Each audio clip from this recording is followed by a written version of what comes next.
Municipal Land Use Board, September 28th, 2017.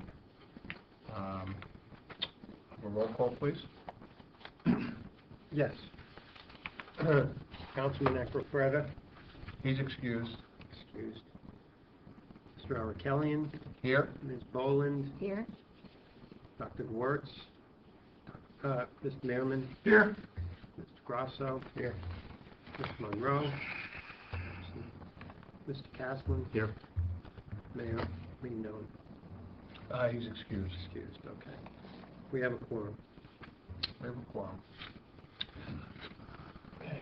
Ms. Bowen, can you lead us in our flag salute? Pledge allegiance To the flag of the United States of America and to the republic for which it stands, one nation, under God, indivisible, with liberty and justice for all.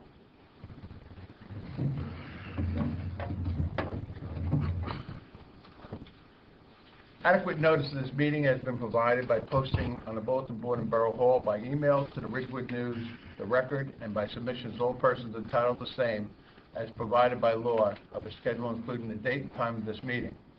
I'd like to remind all members of the public that we have 3 fire exits, one in the back, one behind me, and one on the side there. In addition, we are recorded by both audio and video. If any person of the public would like to be recorded by and be heard, they need only identify themselves by saying their full name and address for the record, and they may make a statement or ask any questions they'd like. The video camera's there, and obviously the camera's up there. Okay. First order of business is we're going to approve the minutes. Everybody should have gotten them on email or picked up. Mr. Chairman, I'll make a motion that they be accepted. They were very well done. These are the meeting minutes, September 14, 2017. Correct. Carol, you've been doing an outstanding job. Yes. Motion, Mr. Mehrman, second. Do we have a second? I'll second. Mr. Caslin? All in favor? Aye. Opposed? Aye. Any abstain? Okay.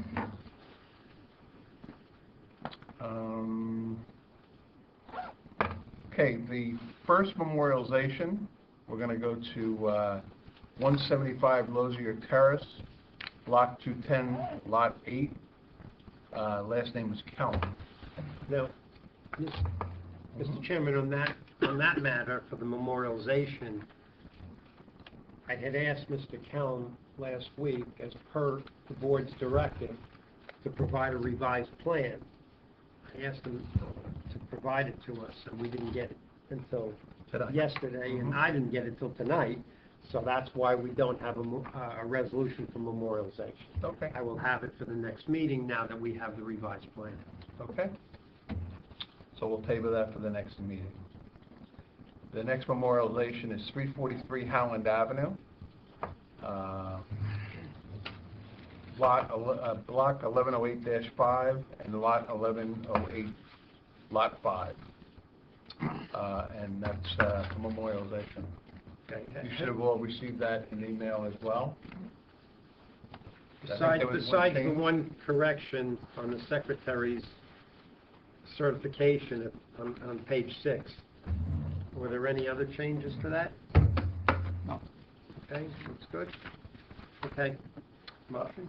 Motion to accept the memorialization. So moved. Mr. Caslin? Second. Second. Mr. Caslin, the motion. Mr. Motion and Mr. Merman on the second. Okay, Roll roll call on call. that. Roll call. Mr. Arakelian? Yes. Ms. Boland? Mr. Mehrman? Here, yes. Mr. Grasso? Yes. And Mr. Caslin? Yes. The resolution is adopted. Very good. Our next order of business is for completion review. Mr. Thomas Behrens, 733 Williams Avenue, Block 114, Lot 4. Will you approach? Block 411. Yeah, he's got it written wrong here. Okay. Just page. Good evening, Mr. Behrens. You look familiar to me. It's in your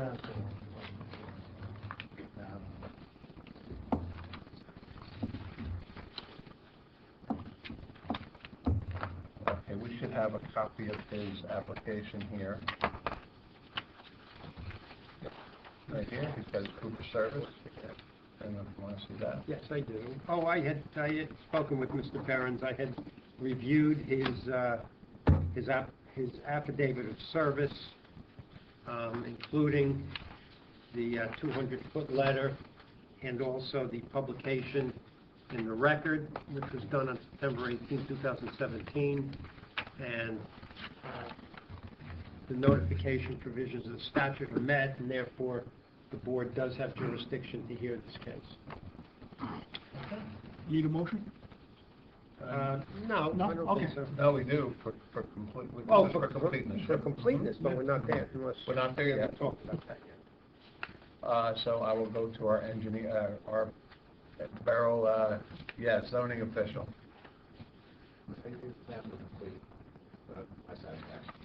Okay. Guys, we can look through it, or? Mr. Chairman, I'll make a motion that we deem the application Mr. Berman? sufficiently complete to move on. Second? Second. Merriman on the motion. Mr. Berman. Mr. Grasso? Mr. Grasso on the second. Okay. For completeness, Mr. Arakellian? Yes. Ms. Boland? Yes. Mr. Merriman? Yes. Mr. Grasso? Yes. Mr. Castle? Yes. Deemed complete. We will see you in a little bit. Thank you. Our next completeness review is for Kang, 381 Kinnickinnick Road, block 1004, lot 8.02. Good evening, Mr. Barrett. Good evening, Mr. Chairman. Thomas J. Barrett for the applicant. Now, as the board remembers, we tabled the completeness review from last meeting. Since then, he has revised plans with him. Yes, we had the benefit of a meeting with the Site Plan Review Committee and incorporated their recommendations in the revised plans that I brought with me this evening. So we were originally seeking a rear yard variance. We were going to provide a rear yard of approximately 13 feet. That's now been expanded to 20 feet. And we had asked for relief from a condition imposed in 1991 on the original subdivision with respect to not permitting any construction north of the east-west line of the existing home. In order to withdraw that request, and we are required instead to request a front yard variance. At the northerly side, we're providing a front yard of 25 feet 2 inches, so we would need a variance for the 4 feet 10 inches from the required 30-foot setback. On the southerly side of the home, the setback is about 36 feet. That has to do with the angle of Kinnickinnick Road at that point. And we are now south of that existing east-west line. All other respects, it complies with the ordinance.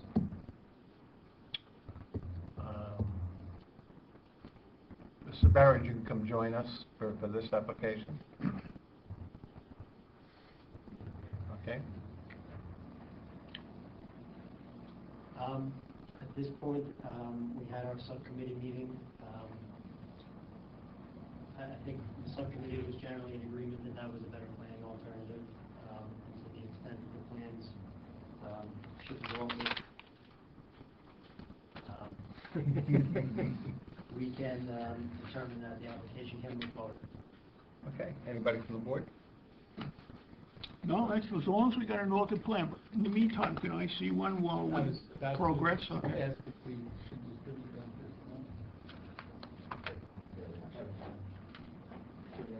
to Carol. Thank you.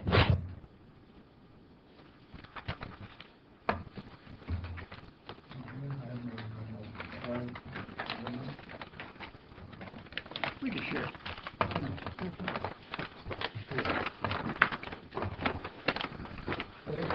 the one page is much clearer, and then know that was your concern, Mr. Merman, and also shows the meets and bounds. And as you can see,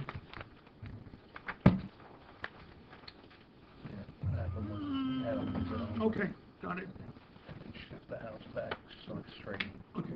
so a small portion of the house encroaches into the required front yard. Yeah. Basically, what we did is we rotated.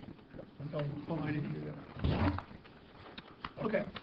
So I'm ready to entertain a motion from, I will be happy to make the motion that it's complete now that I have a professional plan before me. And motion by Mr. Mearman, second. do I have a second? Second. Roll call, please.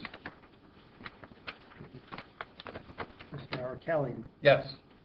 Ms. Boland, Yes. Mearman, Yes. Mr. Grasso, Yes. Mr. Castle. Yes. Thank you. Okay, deemed complete. Thank you.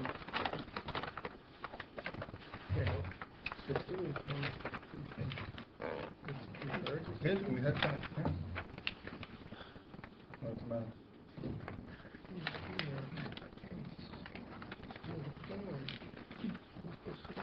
Well, because it's a revised plan, and we've accepted that before.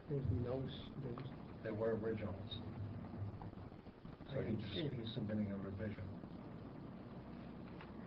Mr. Barrett, come up for 1 second. Let's just, okay. Let me just satisfy myself when I get, because the board does it differently than I'm used to on this. All right, so we have a new plan. which- Revised. Yes. Revised. Submitted tonight. Mhm. Okay. Do you feel that members of the public have had sufficient opportunity to review the plan in its revised form? And I'm particularly asking you with respect to, are the changes significant? I don't- Material.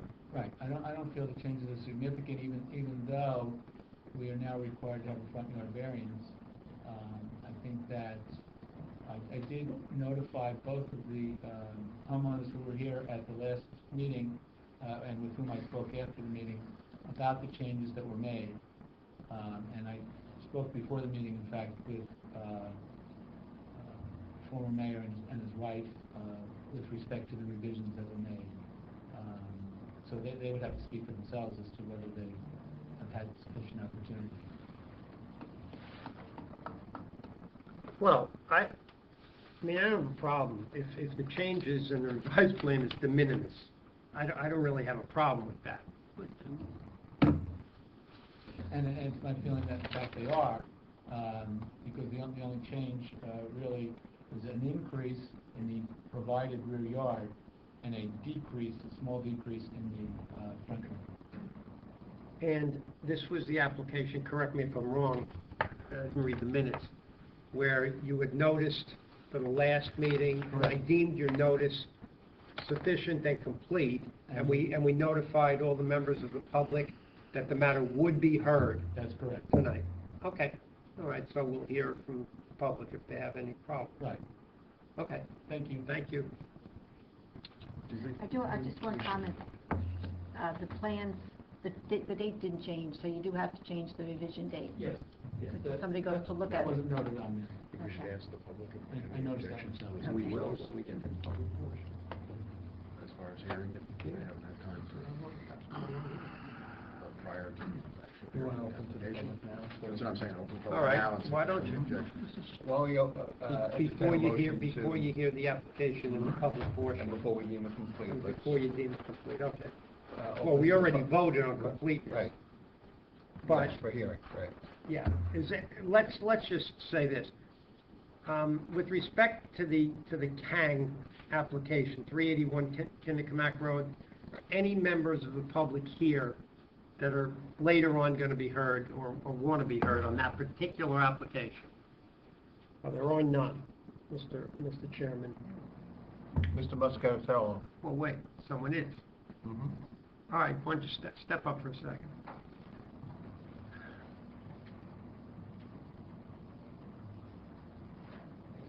Hey, so, what would you like me to comment on? Well, Just first the of all, completeness put your or- name, yeah, put your name on the record so we know who's speaking. Sandy Mascarotola, 377 Kinderconnect Road. Okay. The question at this point is, do you feel that you've had an opportunity sufficient to look at the revised plans vis-à-vis what was previously filed with the clerk, which everyone had an opportunity to see in sufficient time, and whether or not the revised plan is meaningfully different so that you feel that you would be somewhat prejudiced? Well, unfortunately, I would say that I feel prejudiced. I saw the last plan, and I would comment on it if it was before the board, but it's not. But this plan, I haven't had an opportunity to see, because I don't think it's been filed yet. It was distributed this evening, and it does have changes on that I have issues with regarding the. I was a little more comfortable with the application because we received a notice, and part of the notice was to remove a restriction, which I was in favor of.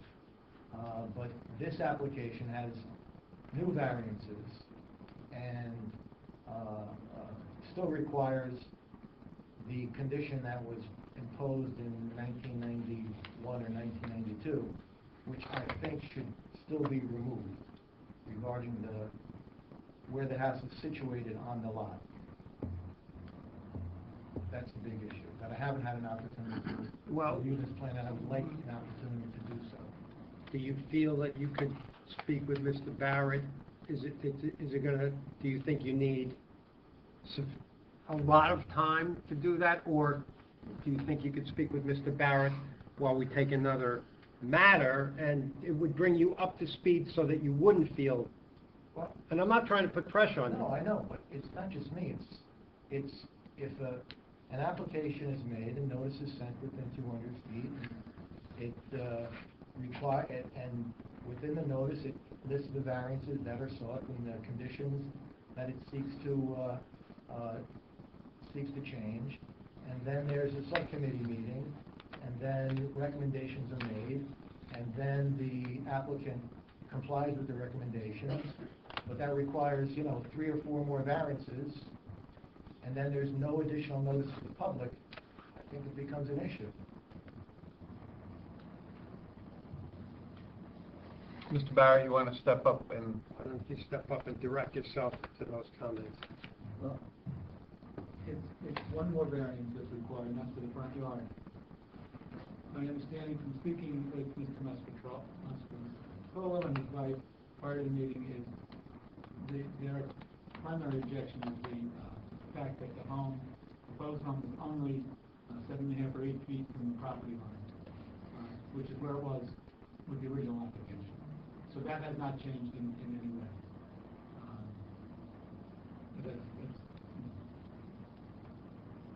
We do need a front yard variance.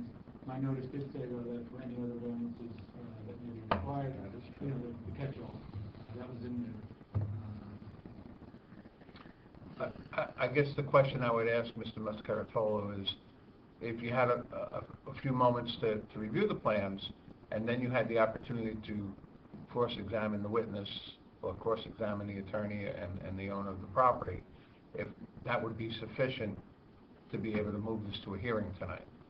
Or are you going to need some extensive time, another month, or another 30 days, or 15 days to review the plans? Well, I'd like to, take the plan and show it to a professional, because I'm not a land use attorney, and to, get a professional's opinion on the plan, and then the application can go forward.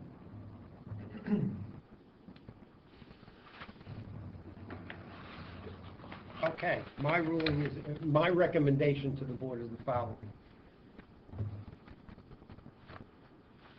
De minimis or substantial is in the eyes of the beholder in these cases, in my opinion.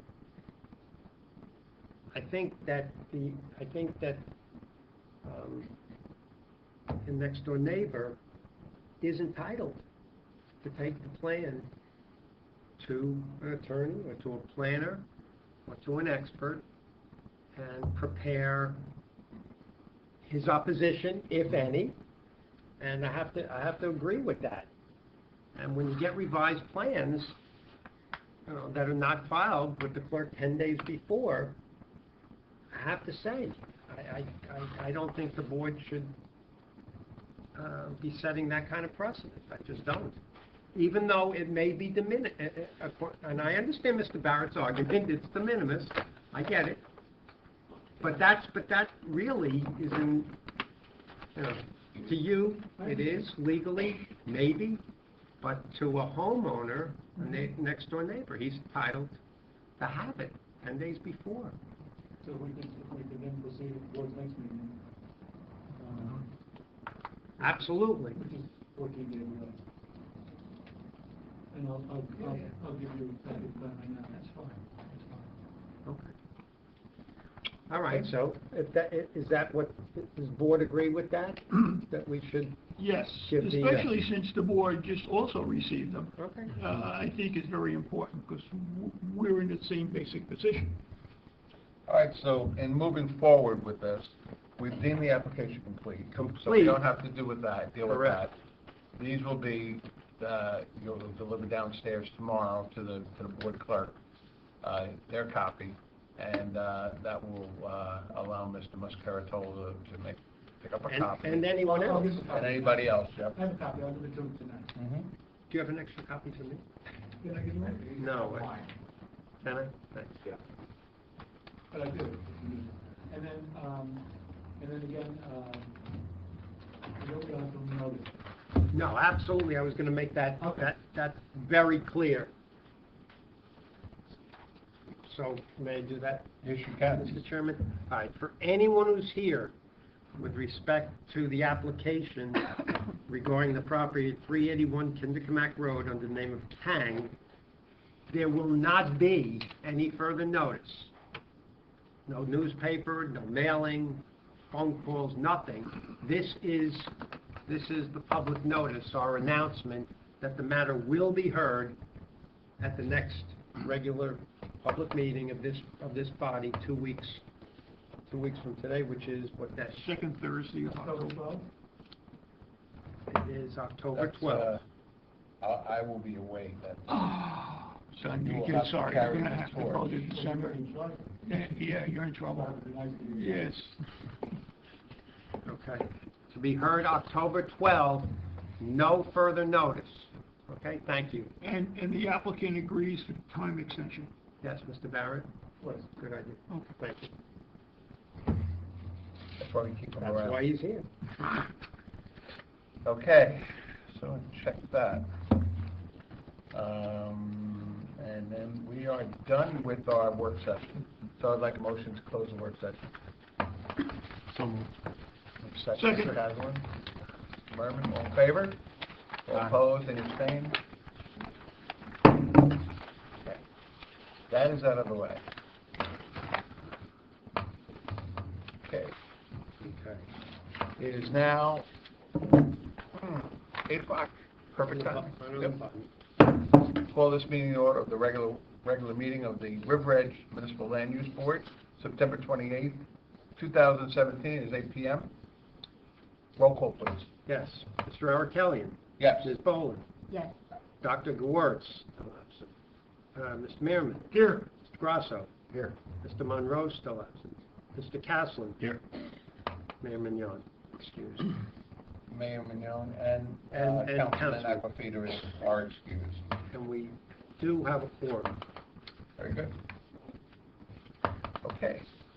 Our first order of business is Mr. Thomas Barron, 733 Williams Avenue.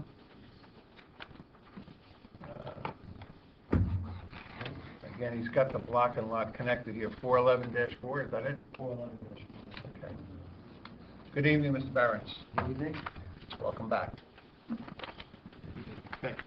For the record, Mr. Chairman, again, I did review the publication and the notice that Mr. Behrens had done in the record, and it is in order, compliant with the statute, so the board can proceed. Very good. Good evening, Mr. Behrens.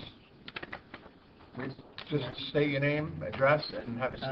Tom Behrens, the address of 172 Beach Drive North, River Edge, New Jersey. I should clarify that I'm temporarily residing in Fair Lawn as this housing project is taking some time, and that's at 17-23 11th Street. Again, Okay.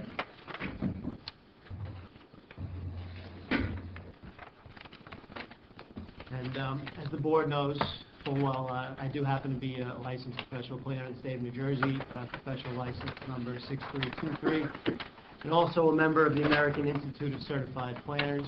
And on occasion, I sit with the board for various matters. So again, thank you for your time. I appreciate it. Are we going to accept it? I hope so. Didn't qualify. All right, just for full disclosure. Sure. Mr. Behrens is our borough planner, but he's acting as right now, a member of the public for the Borough of River Edge and a citizen. And while I am the applicant, this is a family-owned property owned by my parents who do reside at 172 Beach Drive North in River Edge, New Jersey. They bought the property in 1986, the home in which I grew up in. They subsequently moved to the house that my mother grew up in.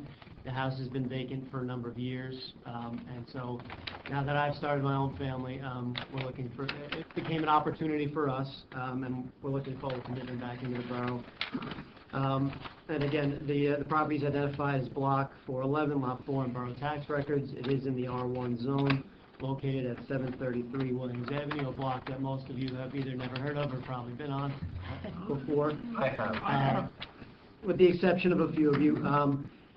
Originally, when we first lived there, the block was only developed with 4 houses, and as a result of 2 subdivisions, it was elongated. It now has 7 houses on only the west side of the street. The east side of the street is the Pascack Valley commuter rail corridor, a patch of woods, and the Hackensack River. So we do enjoy the wildlife that the river and woods have to offer. The house itself is located about 2 blocks south of the River Edge train station, and it is within an older neighborhood of the borough characterized by smaller lots, as this one is. And again, there are no houses on the opposite side of the street. The property itself is rectangular in shape. It is, again, an undersized lot with dimensions of 50 feet by 103 feet. And so it has 2 pre-existing non-conforming conditions of the lot width of 50 feet, where a minimum lot width of 75 feet is required in the R1 zone. And it also has the pre-existing non-conforming condition of the lot area of 5,180 square feet, where a minimum of 7,500 square feet is required. It's currently developed with that 2.5 story dwelling that I did grow up in. It's about 1,100 square feet. It's got an associated paved and gravel driveway with 2 curb cuts, also a deck and a shed. And so as the plans indicate, what we're proposing to do is essentially remove most, if not all, of the development on the property to develop a new single-family home. And this would include reducing the number of driveways from 2 to 1, and it would eliminate the condition of having side-by-side driveways with my neighbor to the north of the property. We do intend on keeping the existing shed at the rear of the yard, and we will need to clear a few of the trees as they're one in the way, and they're also unhealthy and pose a safety hazard. The footprint of the new dwelling will be approximately 1,219 square feet. We're proposing a paved driveway essentially to the left of the dwelling, which connects to the proposed garage, and in the back we're proposing a rear retaining wall to help with the drainage issues. Again, as it's located near the river and toward the bottom of the hill, there have been some drainage issues in the past. We do plan to install some fencing as required, and we'll go for the appropriate permits when the time comes, and I intend to have a full landscape plan implemented at some point. And so for this development in particular, we're requesting C variances for, again, those 2 existing non-conforming conditions of the lot width and lot area.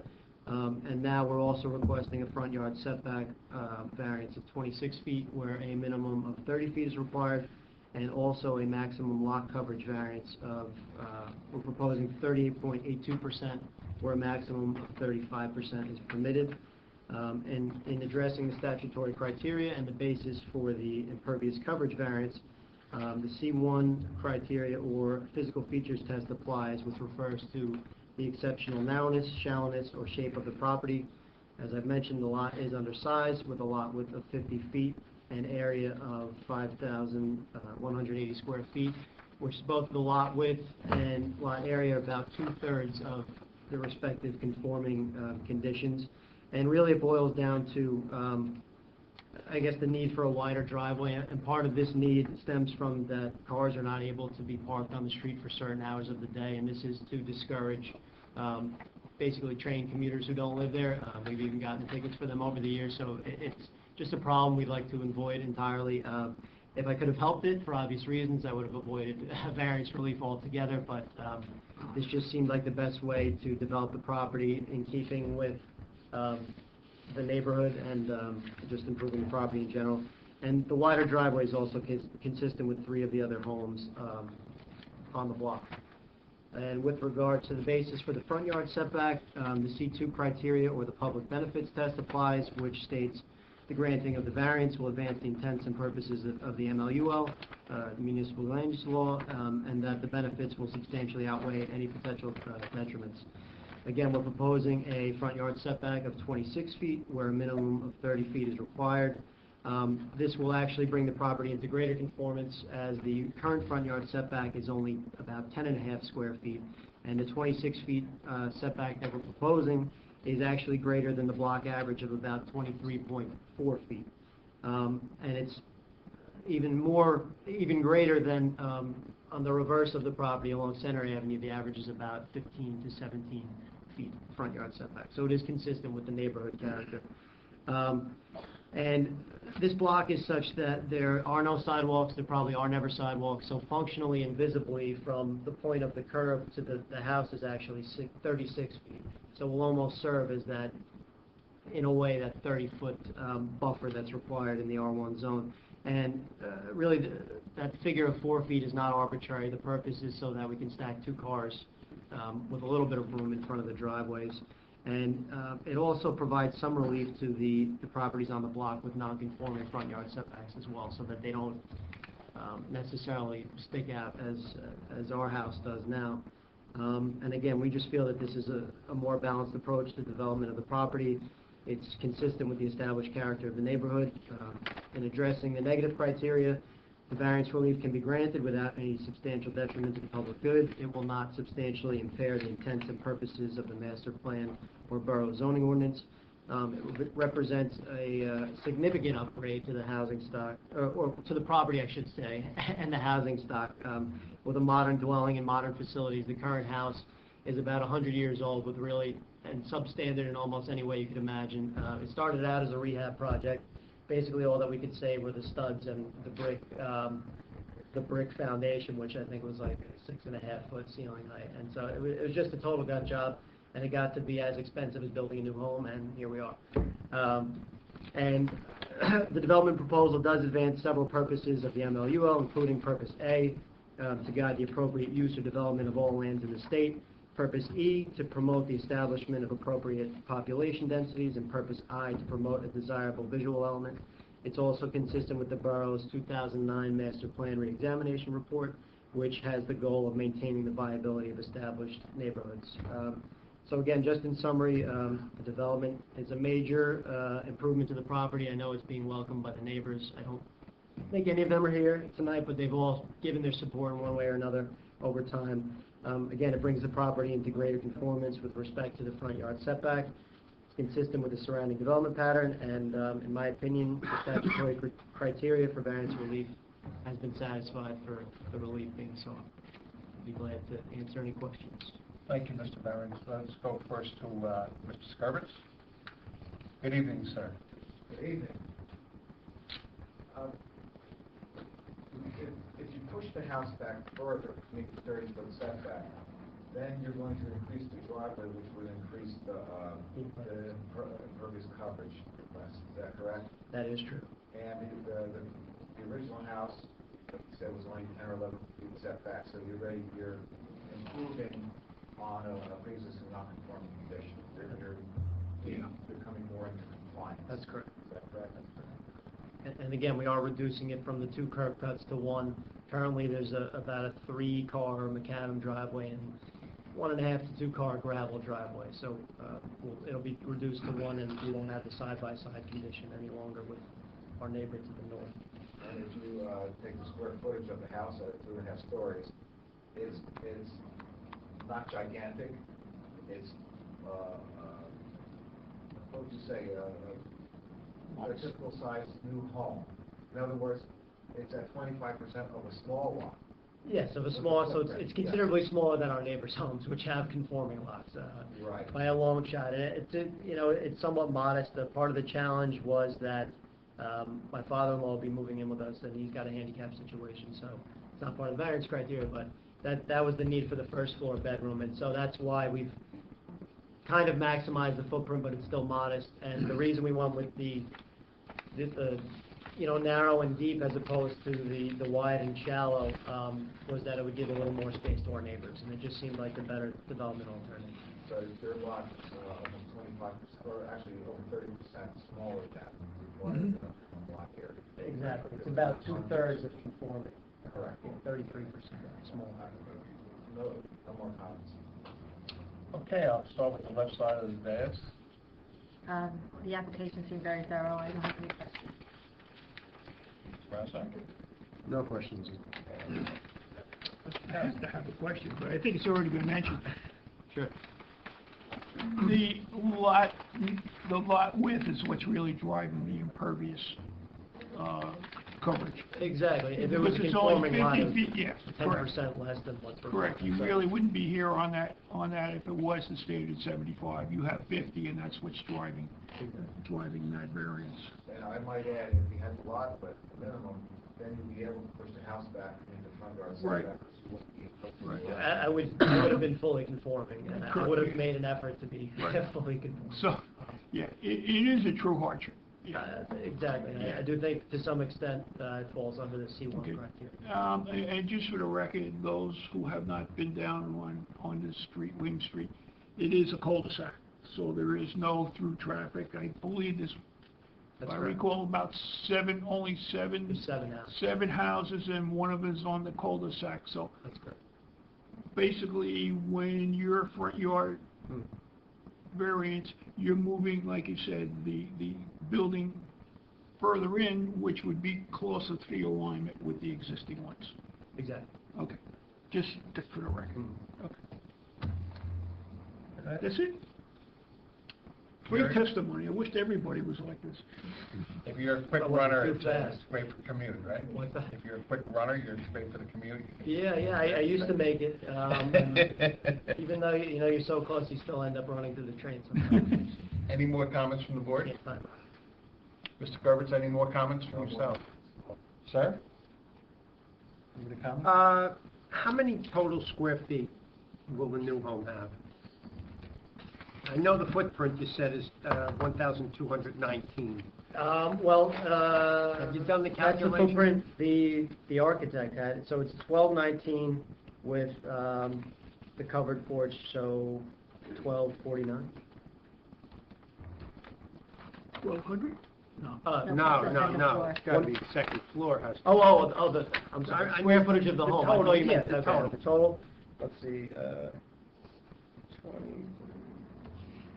23 and change, it looks like. So it is definitely a modest house. Yes. Yeah. That's what I'm getting Yeah. at. Okay, thank you. Appreciate it. That's it? Sorry, I missed something. Okay. I have nothing. All right. Public? I'd like to open this meeting to the public at this time. Have a motion? So moved. Second? Second. All in favor? Any opposed, any abstained? Okay, this is now open to the public, just for this application only. If anybody has any questions about this application, Ms. White? Folks in the back? I know you don't. I would entertain a motion to close to the public. So moved. Second. All in favor? Aye. Any opposed, any abstained? Okay, So at this point, I think I would be prepared to accept a motion from the dais. Gladly made. Mr. Merriman, Yes. to approve? Of course. Do I have a second? Second. Mr. Kaplan? Okay. Roll call, please. Yes. Mr. Arkelian? Yes. Ms. Boland? Yes. Mr. Merriman? Yes. Rosso? Yes. Mr. Castle? Yes. 5-0 passes. Thank you very much. Application is approved. Thank you very much. Congratulations, good luck, Mr. Barron's. I also want to just real quick express my gratitude to Mark, the zoning officer, who's made himself available to myself and all applicants, and also I think Ed Alter is a great addition to the borough staff as the land use secretary. He was very helpful. Putting my ducks in a row, so thank you again. As a reward to you, Mr. Skirpitz, you may now leave the building. And Mr. Barron, you can take his seat. Good night. Thanks, Mark.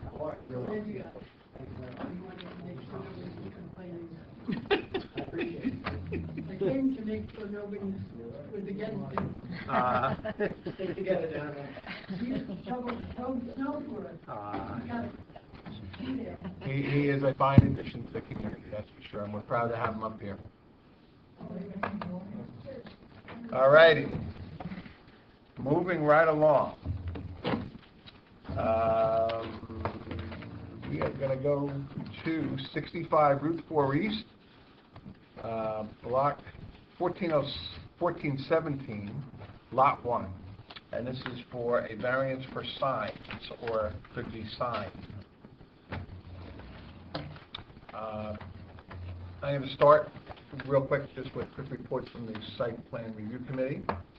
We met with the applicant and his attorney last week. Myself, Mr. Merman, our attorney, not this one, the other one.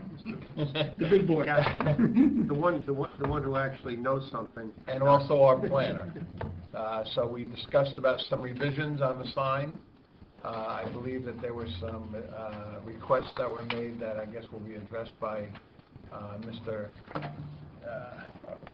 Barrett. And Thank you. we are ready to go. Mr. Barrett, was this the first notification for the public hearing? No. On this one? This was being completed at the last meeting, and you had made the same announcement. Okay. That the notices had been sent out, so. Fine. And no one was there at the last meeting. Okay. Very good. Just not something. Thank you. That's my recollection.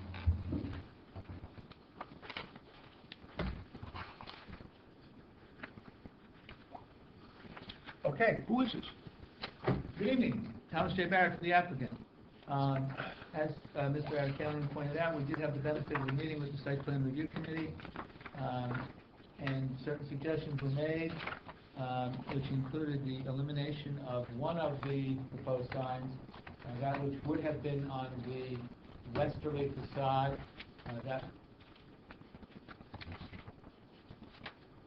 I'm just getting my bearings, westerly. Okay. So the westerly facade is the one that you would see if you were traveling eastbound on Route 4. Correct.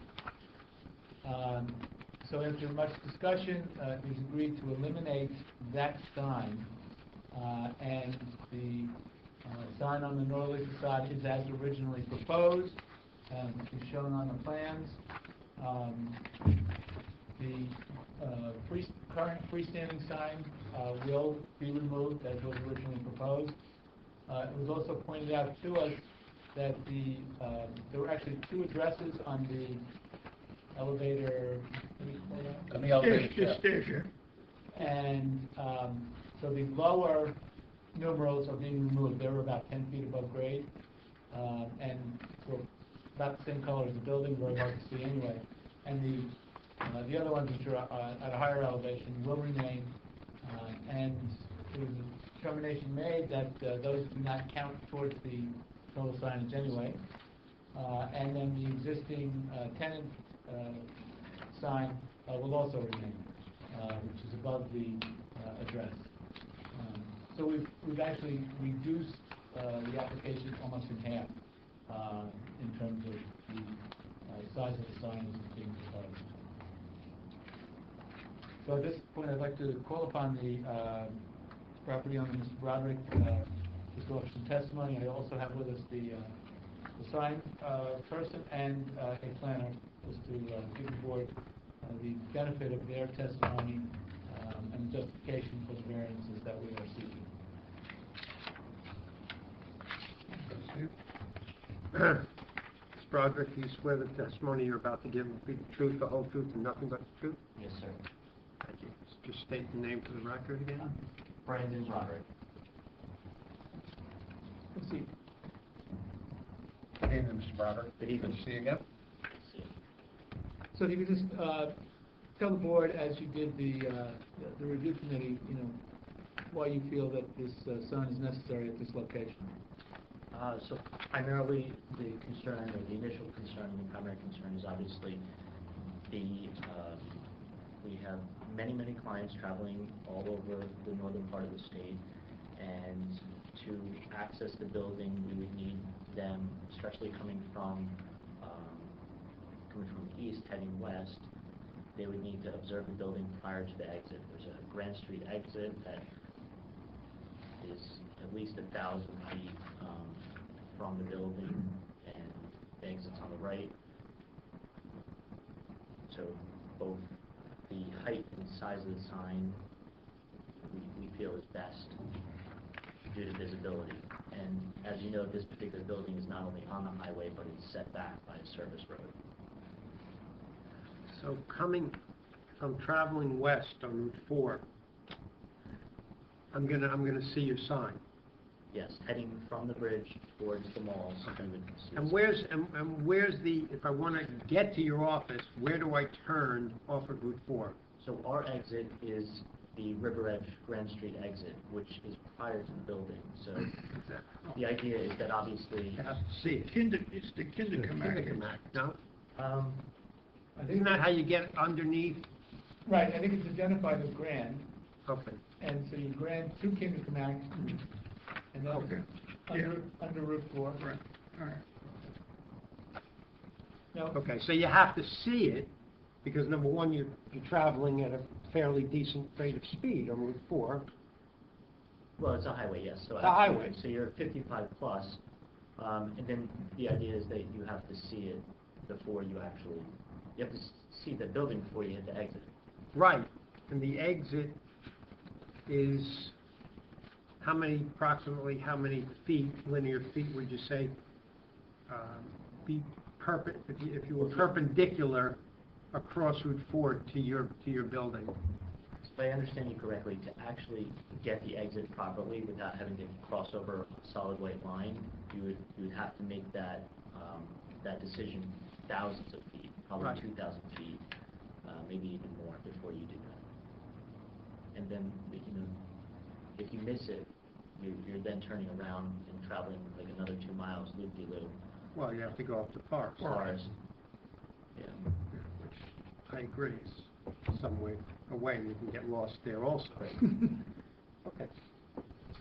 And Mr. Broderick, you and I had the opportunity to discuss the fact that there were some suggestions made with respect to the landscaping and the restriping of the parking lot, Yes. and you're willing to undertake those projects in the spring? Absolutely. I've already been in contact with a new landscaper from the prior owner, someone different, and we've already discussed that. Okay. I actually did a site visit today, and what I saw toward the back end of the driveway was kind of, that needs cleaning up, some good cleaning up. So you're going to do that, right? The building as well as the property. Yes.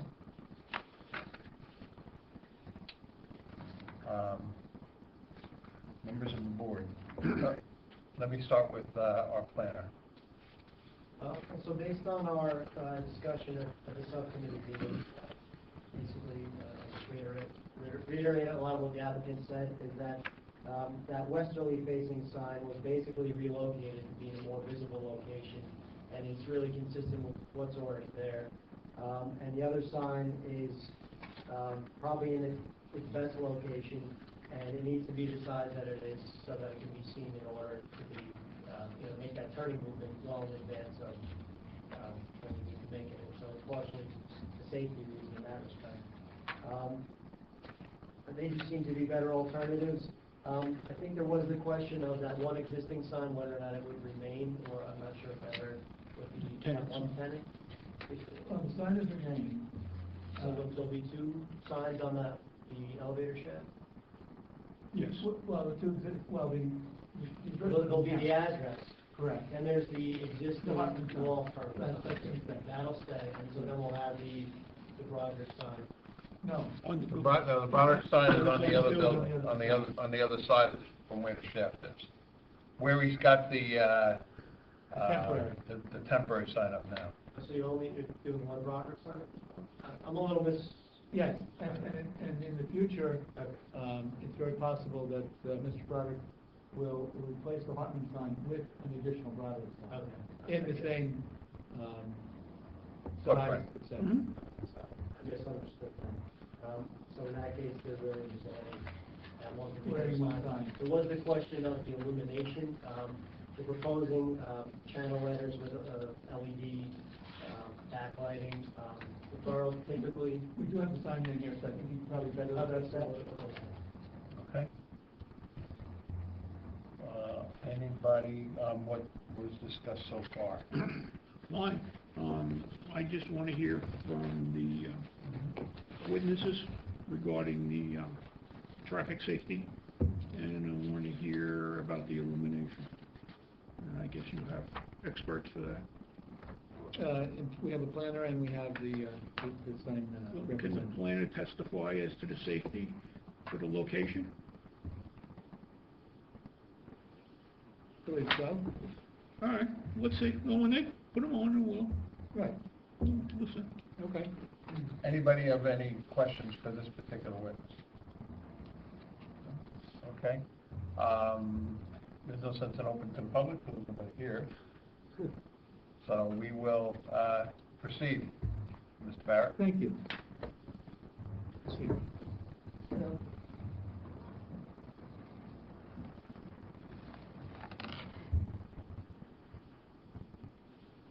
My name is Delbert Hessner. I'm of JHM Science. Will you raise your right hand? Do you solemnly swear that the testimony you're about to give will be the truth, the whole truth, and nothing but the truth? I do. And your name again for the record? Delbert Hessner with JHM Science. Can you spell your last name for me? H-E-S-E-N-E-R. Thank you. So, Mr. Hessner, why don't you tell the board how you arrived at the design which is being proposed? Okay. So in any situation when you're designing a sign, you're obviously limited by certain factors. In this particular case, we worked with the logo, the branding that Mr. Broderick has established, and scaled that up to the size that we felt appropriate. Now, in this particular instance, we're constrained by really one space on the building that makes sense to have a sign in this particular spot. So when you start to expand it, you kind of hit the vertical limit of how big you can make it, and that ends up with the total height where we ended up with a maximum letter height of just under 22 inches. At that point, I usually check it if I feel like it's an issue, like this situation. I usually check it against the general guidelines that we have for like the United States Sign Council has rudimentary guidelines and calculations that you can do based on the property to determine if it's appropriate. And in this particular case, this is the one heading westbound. The ideal letter height would be 30 inches, so we're quite a bit underneath that point at 22 inches for the maximum letter height. So right there, I know that we really shouldn't go any smaller than we already are. We should try and push for as large. What are those standards based on? General, I mean, you don't have to get into the actual calculations, but... No problem. No, and it's not a super complex calculation, but it's based on the number of lanes of traffic, the lateral offset to the building, and then what they call a legibility index, which is kind of a way to quantify just like the general readability of the sign. So it calculates, it takes into account the contrast, the amount of negative space. I'd be lying if I said I knew exactly how they came up with it, but they have a chart that you can reference to kind I of believe site distances and traveling speed are also factors in. right. So they're, you know, it's a pretty rudimentary equation. That's why I don't take it as gospel. But if we're that significantly far off, I try to. I know there's kind of an issue that we, you know, be much safer to have a larger sign. Any other Could you questions? describe the manner in which it will be lit? Sure. It's an internally illuminated channel letter sign. It uses LED illumination. As far as the exact level of illumination, it's very hard to determine that until it's actually built and then measured with a light meter. But I can tell you when we do the Starbucks as a almost identical type of sign, and I have had to, like for the Borough of Hillsborough, I've had to go out and measure one of the signs, and they specified it can't be more than 5-foot candles, and I think this one came in at, or Starbucks sign came in at about 2.9. So it's under, when they do call out a light level, that's common to see, and it's far below that, so it's not a whole lot of light throw. In fact, it doesn't really benefit the sign to really be super bright like that. You don't gain anything by that. The whole reason to pass it through acrylic is so that it diffuses it. There's no benefit to shining it on people. So this would be in keeping with other illuminated in the area? Yes. It wouldn't be something that's brighter than... Right, yeah, it's basically any channel letter sign you see these days are done exactly like nobody uses neon anymore. They're all... On the building presently, is there a channel letter sign, as I recall, something that said 65 Route 4? That is like architectural lettering, like pin lettering. That's non-illuminated. How does this, the Broderick sign, the height of the letters compare to the height of the letters where it says 65 Route 4? Well, that's an interesting question. If you don't mind, I'll take a look at my plan, see if I can kind of get a information.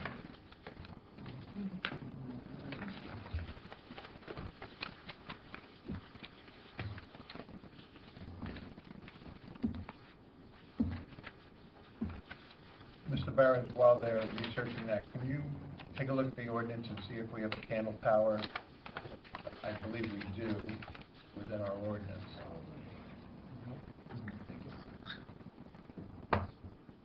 Shall I? He's the chairman, Jim. I think I came up with that. So it looks like the 65 east part is significantly larger than the maximum letter height of the Brandon Broderick. So the Brandon Broderick, those letters are, what is the height on those? Is it 20? If you'll notice 22? The first letters of each word is larger than the other, so that maximum letter is 22 inches, just shy of it, but we'll round up for purposes of being convenient. And then you'll see the 65 is actually at 26.5 inches. So it's quite a bit. That's actually real close to the ideal size it should be. If I had my say of it, they would all be that size just to make sure it's clear and readable. I mean, I noticed that it's not really objectionable because it's only a few letters, but I think if it were 26 and there were as many letters as Brandon Broderick would have, you are right about that. There would be a little objection. Sure, absolutely. There's a bit of an accommodation needs to be made just because of the length of the name. Sometimes you can't always get everything you want just for that reason. Hypothetically, is the intensity of the lighting adjustable, or is it just all over a fixture and that's it? Not with these signs. With these signs, it's an all-around. Yeah. The borough does have a provision in section 350-28 outdoor lighting. Just speak up a little bit. Sure. Section 350-28, the borough has a provision for outdoor lighting in its ordinance. It talks about the maximum intensity at property lines of 1-foot candle. It should be noted, however, that this property is located in a somewhat unique location in the borough, being on Route 4, and whether or not that poses some flexibility or not. I mean, that's just something I guess the board should take into consideration. And to that end also, at the subcommittee meeting, we did talk about alternative light sources, and so I guess I would ask the sign expert, other than this sort of backlit LED lighting, are there any other types of lighting that would be appropriate for this type of location? Typically, the borough looks for, I guess, projected or reflective lighting in the way of like gooseneck lighting. Is that something that would be appropriate in this location, or what might other viable alternatives? In this particular case, there aren't any other ways to illuminate it. There are situations when you can try to use gooseneck lights. They're terrible. They don't really illuminate it. But in this case, since the sign is right at the roof line, there's not really any place to put it. We generally try to stay away from doing like the inverted ones, just because that shines up to where planes are, and you don't really want to do that if you can avoid it. Or you can try and spotlight it from the ground, but again, that's the same kind of issue. So in this particular case, the internal illumination is really the only viable way to light the sign. And it's less illumination than if it was a full cabinet or Yes, I guess. illuminated box with the letters. Yeah, I would say it's probably less in that regard, especially if you go with like an LED cabinet. It would be less than that, just by virtue of there not being as many LEDs present in the sign. This might have been for the applicant, but does it need to be illuminated? What are the hours of operation that if the office is closed, does it really need to be lit? I'm not sure I'm the right one to speak to that, You're right. but I think, Mr. Behrens, is that the ordinance apply to Route 4, that there's no illuminated signs after 11 p.m.?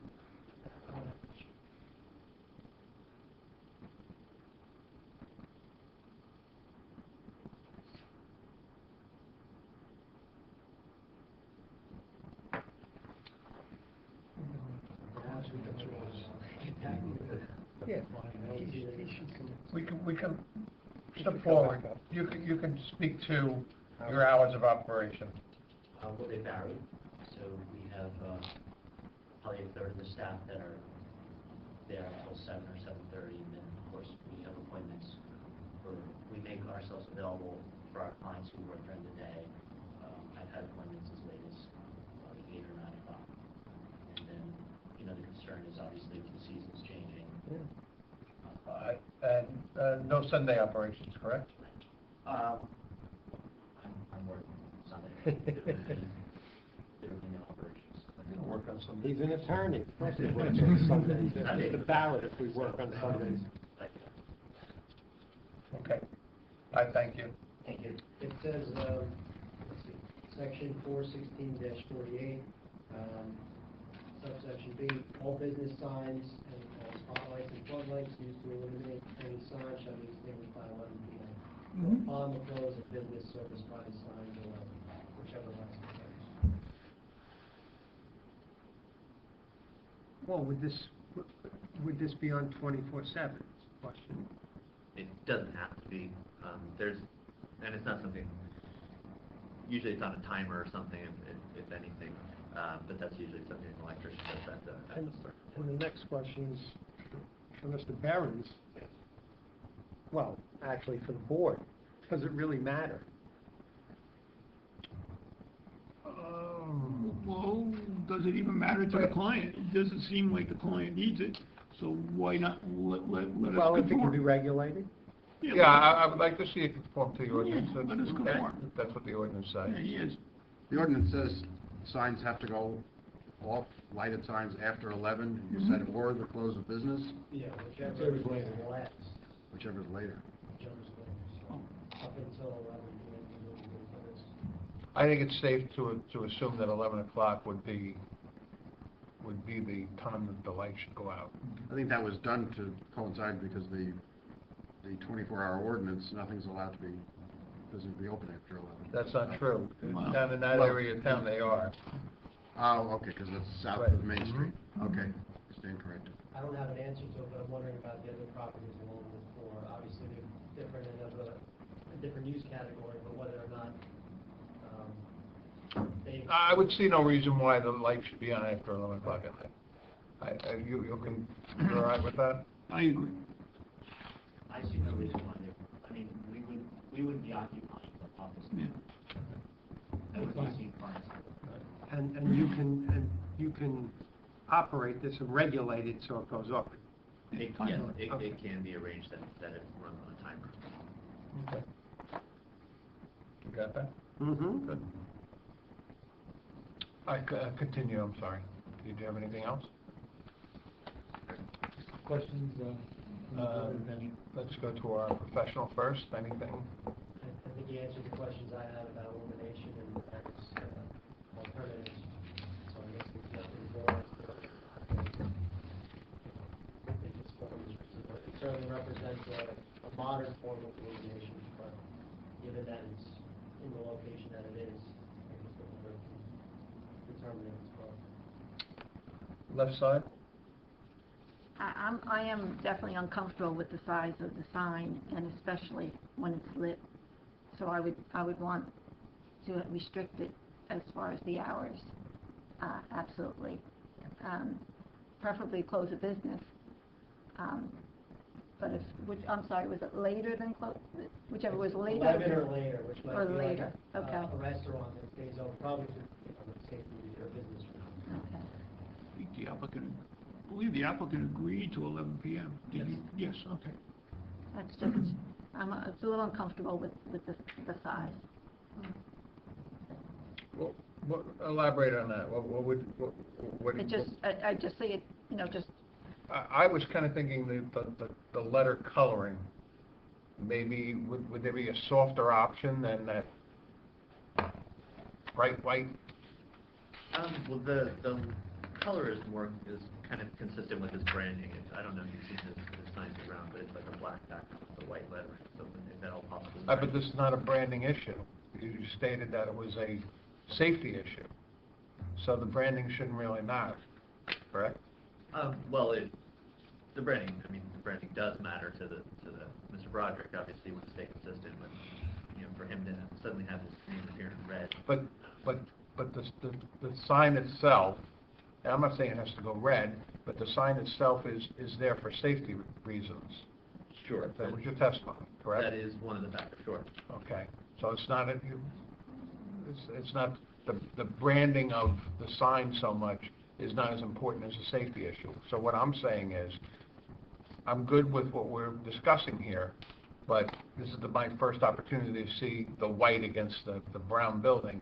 I just think it's kind of overpowering, and I think that's what Ms. Boland was trying to get at. So is there a softer lettering? I'm not saying you have to go red, I'm not saying you have to go blue, maybe just not quite as bright a white as what you've got there. I don't know that any other color would make much of a difference. Pardon? Sign person should be the one answering that. That is assigned to person. That's This the is planners in the back. Yeah. No, the planners in the Okay, back. I'm sorry, I thought it was reversed. Yeah, I don't know that any color would be noticeably softer to that. I mean, if it's in like the dead of night and it's really bright, it's going to be the same kind of effect regardless of the color. With the exception of blue light is probably absolute worst to do. It might be softer, but it's very disorienting to see blue light at nighttime. Your eyes just don't really adjust to it. It's just by virtue of how we see things. Ms. Boland, you have any suggestions? I'm not really buying it. I agree, it's just very loud, even on this, Yeah, it's my first time seeing this, by the way, when it's set up like this. Even at the site plan review committee, it didn't appear to be as bright as it is now. And LED lights are very bright. I don't know, it was part of the original package of that one. Mr. Chairman, what is it that you're looking at? I'm looking at this photo, and I'm looking at how bright the lettering is. And then I'm thinking, if I'm driving down at nighttime and it's lit up, I just think it might be just a little overpowering. Help us here. Give us some. No. Talking to your sign guy. Give us some. I mean, you're the professional. What other colors are available? Let's start there. Well, you're not really limited on the color. Okay. It can be any. I'm color. just looking for something that Would a fits bulb- to the building. would a I mean, bulb- this is like almost like putting a flashing light up, and I just think it's very overpowering. Would a buff be better? I'm sorry? A buff? I'm not sure. A light, very light brown, I don't know. Well, no, see, part of the problem with, in your... Less contrast is what I'm getting at. Right, you definitely need something contrasted, so at nighttime, if you're picturing it, and it's, you know, like a bright white, picture that in the daytime, and if it's like, you pick like a red or something, it's not gonna be contrasted enough, and then you do run into like the safety issue where it's not visible. So the white kind of strikes the balance of like being contrasted in the daytime and being visible at night. I don't know that you trading off one for the other is necessarily better. With the backlighting, and they're exposing the LED, are there various levels or grades of LED lighting, or it's a one-size-fits-all? No, it's pretty much just the LEDs. There's not really like the quantity of LEDs is what makes it brighter. I think the objections that people are having from the board at this point is the intensity of the light. I mean, LED lighting in comparison to incandescent or fluorescent is dramatically brighter. I think this would be, you know, I think it's really, when you're, you know, driving down Route 4, it's really going to just knock you over like this. I think that because of the size of the lettering is fairly large, I think something that might be less offensive is not having these letters backlit. You know, have some type of lighting, whether it be gooseneck or some maybe long fluorescent fixture where the light illuminated the letters that way, as opposed to having it backlit where it's just really, you know, I mean, you ever know, in this day and age, I mean, unfortunately it's common, but you're on the road and all these people with these new cars with the LED lights, I mean, they're blinding. You know, you have to wear sunglasses. So I'm just thinking of a typical new car with LED lights where you have to wear sunglasses to avoid it, and here you have something that's equivalent to, I don't know how many cars that would be equivalent to, you know, some new BMWs with the LED lights, and here you probably have Just go back, 10 cars. what's the candle power on these lights? 2.9, I think, is what it. And the ordinance is? Measured that 5 feet. One is property. At the property line. It's hard to measure straight out, but we just know the LED lights are bright. I think if there was a fluorescent light or there was gooseneck light or something that wasn't backlit. In this particular case, that's not going to work because of just where it's located in the building. There's just no space. See, I have an A or B here. Either a lighter light on the lettering or darker lettering for the light. I'm having trouble driving down Route 4 and seeing this big bright name sticking out at me as I'm driving down the road. Or if you keep this just as is and just not illuminated. You could see it fine during the day, if you didn't illuminate it. Well, I'll certainly leave that to your determination. I wouldn't change the color. I think you'd be trading off safety during the daytime when there's the most amount of traffic. You know, having that contrasted color is really ideal just because it's readable. I would say the solution might be to have the illumination not as late as when it's like, you know, it's... Well, no, it would be eliminated. I can't. I'm sorry, but I don't see both of those options being viable for me. It's just too bright. And I'm trying to work with you. And if you came up with go ahead, I'm sorry, go ahead. You can come step up. You're still sworn in. Is it possible that we can hear from the other witness regarding the lighting issue? Well, I don't have a problem with that.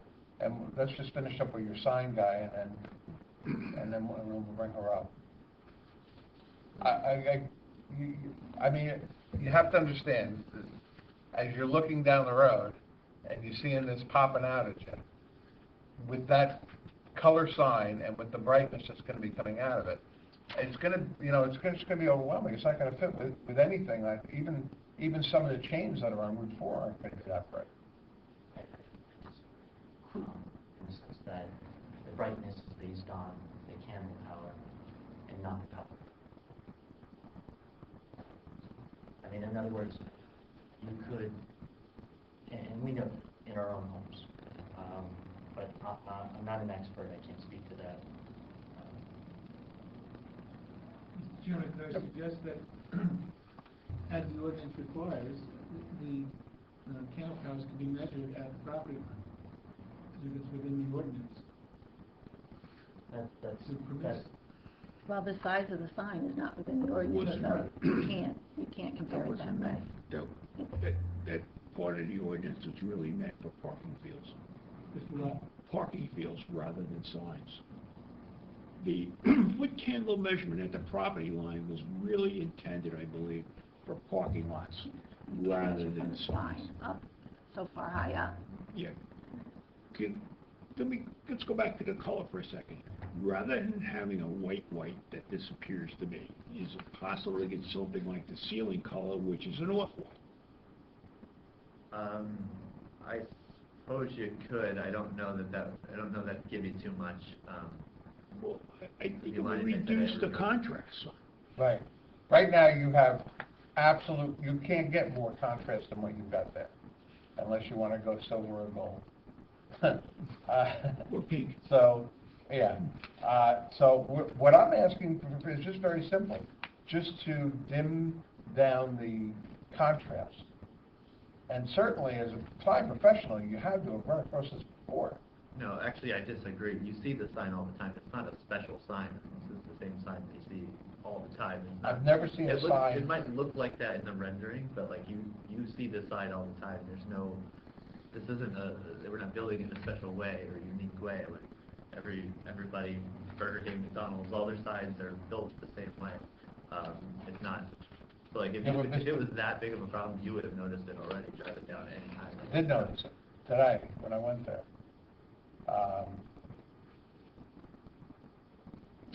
It was a little different than I thought it would be, but even that contrast is not as bad as the contrast that's on this picture. That contrast there I could live with, because the coloring of the letters were more in line with that ceiling than what I'm looking at in the picture. Well, to that point, that actual vinyl that you saw today was developed with the true idea of what the sign would look like. So that by far is more accurate than this rendering. That includes the color? Absolutely. So the color that's out there now on the banner is the color you're proposing for the final sign? Should be white. I don't even know that I saw the. You didn't answer the question. It's more of what you see on the ceiling color. Well, that's less contrast. It's like an eggshell, yeah. Yeah. I suppose we could bake it in eggshell. I don't know how it would look illuminated. To be completely honest with you, I don't think it would make much of a difference. But yeah, if that would make you happy, we could change the color to an off-white. Well, we don't know what that would look like, though. It might be the same They developed the situation. sign, and I asked them. Go ahead. Provided the color is the same as the temporary sign, would that satisfy the board? No, I can't speak for the board, I can only tell you about myself. Right. I would probably be more comfortable with it, yeah. We would be willing to stipulate that that's the color it will be. The length of the sign, how much of a variance from the ordinance are you seeking for the length of the sign? But it's not. Approximately 40 feet, is there? When you enclose sign, under the way the ordinance is read, if you enclose the sign, it's 147 square feet. The ordinance permits 20 square feet. The ordinance goes on to state that actually it's the lesser of 20 feet or 1 foot for every 2 feet of frontage. Well, the testimony from the planner that using the formula without the limitation would permit a sign of 110, 130 square feet. I forget what number she'll testify. The ordinance was developed, and as she'll point out, that's what the master plan is, should be re-examined. The ordinance is really intended for the properties along Kingsmack, because of the fact that on the west side of Kingsmack Road, for the most part, are residences. This is Route 4. There's no residence within sight. Closest one is more than a few hundred feet away. It's not going to impact any of the residences. So I think because of the location, that lends itself to the application for a variance, and for the safety reasons that have been pointed out, and the ability of people to know where they have to go in order to arrive at the building, because it is on the other side of the road. In an isolated location. There are 5, 6 reverse properties on that side of the highway, that's one. Most of which have already received assigned variances. You have the Carriage House, the Liberty Travel, and then the new respite care establishment. Freestanding signs, very large freestanding signs right on the highway.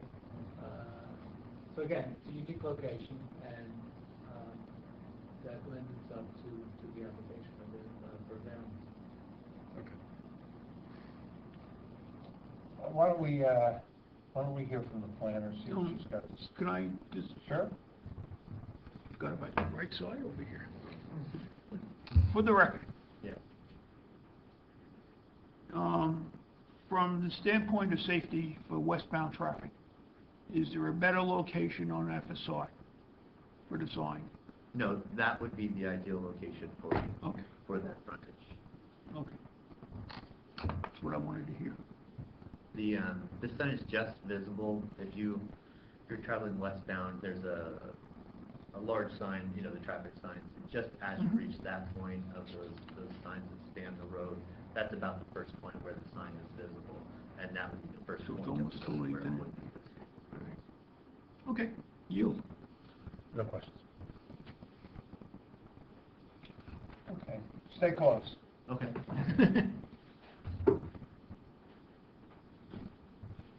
You can bring that all the way up here. For us, all folks that are hard to see.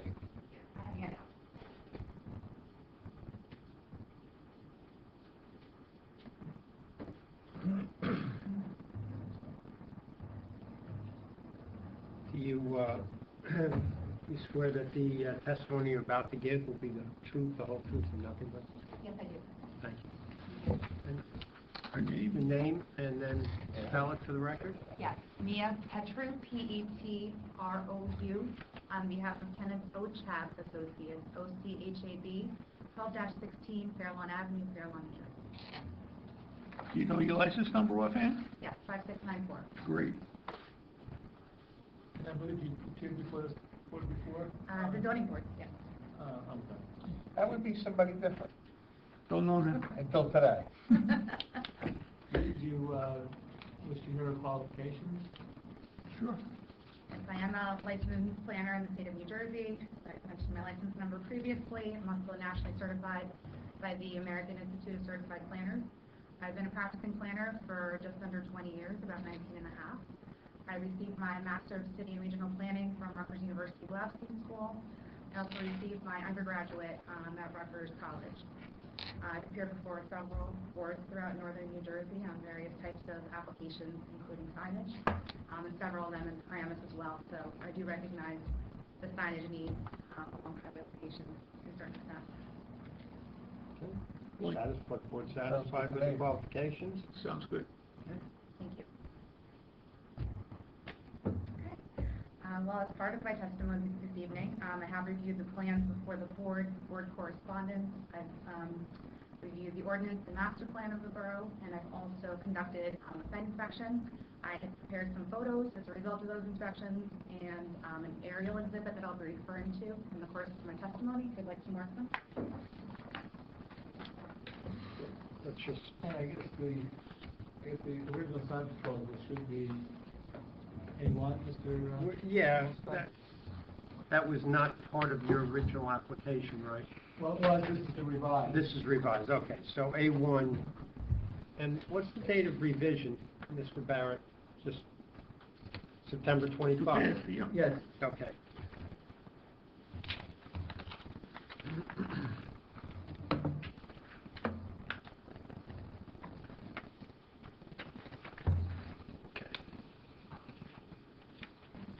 So, as you hand this out, there's a document entitled Photo Exhibit, 65 Route 4 East, River Rest, New Jersey, which includes 4 separate photographs prepared prepared by Kenneth O. Chapp Associates, September 14, 2017. That will be A2.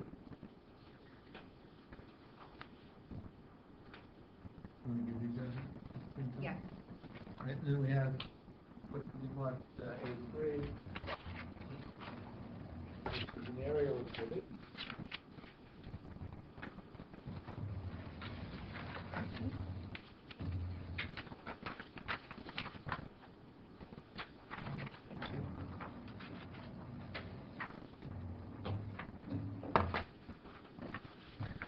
We have this for, versus this here, and the same with that building.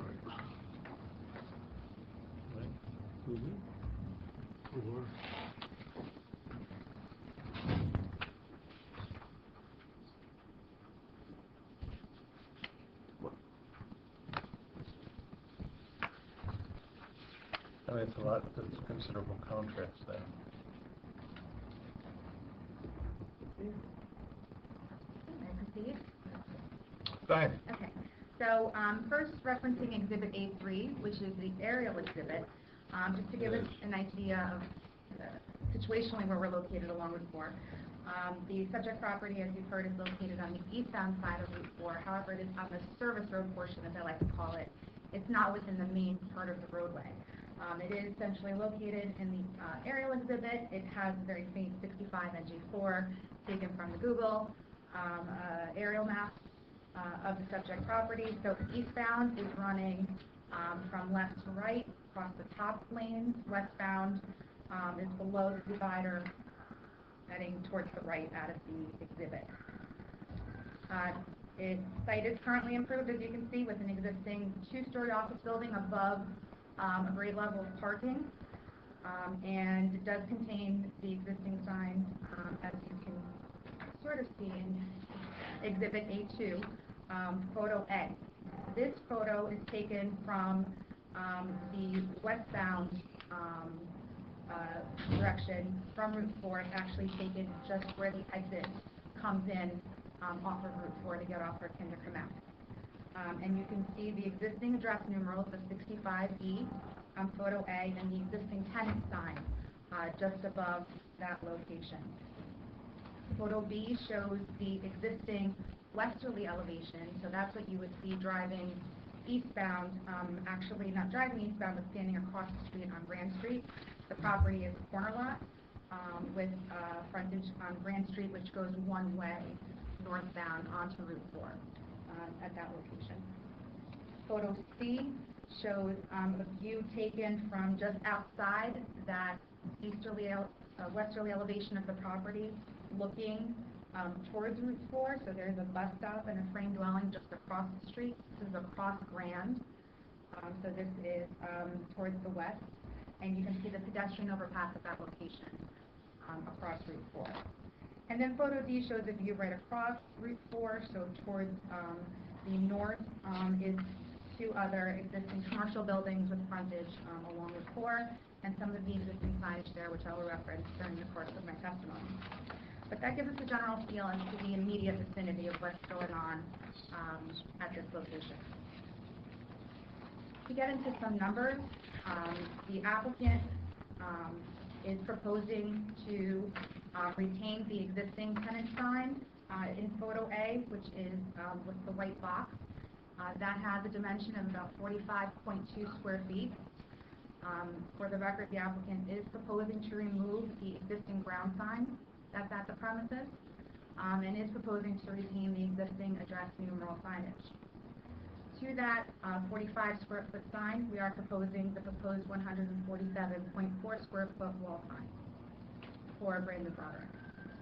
The total sign area, minus the address numerals, is 192.6 square feet. The variances requested for the proposed sign can be found in first section 416-47A1, requires that the top of the sign be no higher than 18 feet above the average grade of the facade. And we are proposing the proposed signage at 32.7 feet above grade. And that is, again, at the top row above those windows on that second story. The second variance is for the total area of signs. The total permitted is 1 square foot of sign area for every 2 square feet of the building street frontage, with a maximum of, because we're a corner lot, 30 square feet of total sign area at the premises. The existing sign itself does exceed that maximum permitted sign area. Also, for the record, there was a third variance that was noted for the number of signs and the area of second signs, but because we removed that second proposed sign for Mr. Broderick, the total number of signs at 2 does comply. And the area of the second sign in this case, one sign will be proposed at 147.4. The second sign cannot exceed 50% of the area of the first sign, and we will comply with that section because the area of the existing sign will remain less than 50% of that. So these variances are classified as C or bulk variances pursuant to the municipal land use law. C1 variances can be granted in cases where there are practical difficulties in the application of the zoning requirements to the particular characteristics of the property in question. C2 variances can be granted in cases where the benefits of granting the variances outweigh the benefits, and in so doing, promote the purposes of zoning and the municipal land use law. This property is in the C2 commercial office zone. In looking at the reasons that support the granting of the requested variances, and particularly in looking at the first case, the sign height above grade, the building in question, as I had noted before, is 2 stories above the grade level of parking. Now, when we're driving along and looking to identify a building, the proposed location really is reasonable given the context of its Route 4 location, especially because we're approaching it from the westerly side. It is at the top part of the building. In fact, you could likely see a little bit in the corner of photo A. I do apologize, it looks a little dark, but you can see when you're driving, or at least right across the street, that when you're traversing that location, your eye is naturally going to go to the top of the building. Situationally, also, I'm looking at it in terms of consistency with the neighborhood. I point your attention to photo B, which also has signage above the top row of windows, above the second level, right across Route 4. So we are consistent with the sign pattern along Route 4 for having signage above the second story of windows here at the top court of the building. I'm just going to, real quick question. In A, is this the banner? Am I looking at the banner on the left end of that? Okay. It's a Doherty sign, isn't it? That's the banner. Where the pole is, where the That's light right pole here. is, Yep. They have that's the the banner. existing banner. That's there. All right, What so- do I see in the center of the picture? That's That's the Hartman picture. So, Yeah. That's a Doherty This. sign with the 65 versus this. Yes, if you look to the left of that, Look at that. is the banner, correct? yeah, Okay. that's the northerly elevation. That's the sign that's there. Right. This is the sign that's proposed. Here. Okay, go ahead, I'm sorry. Again, the proposed wall sign being at the top course of the building really is the traditional method of identification that is going to be carried over into this location. And looking at the total sign area, again, because we're a corner lot, we are permitted to have a maximum of 30 square feet.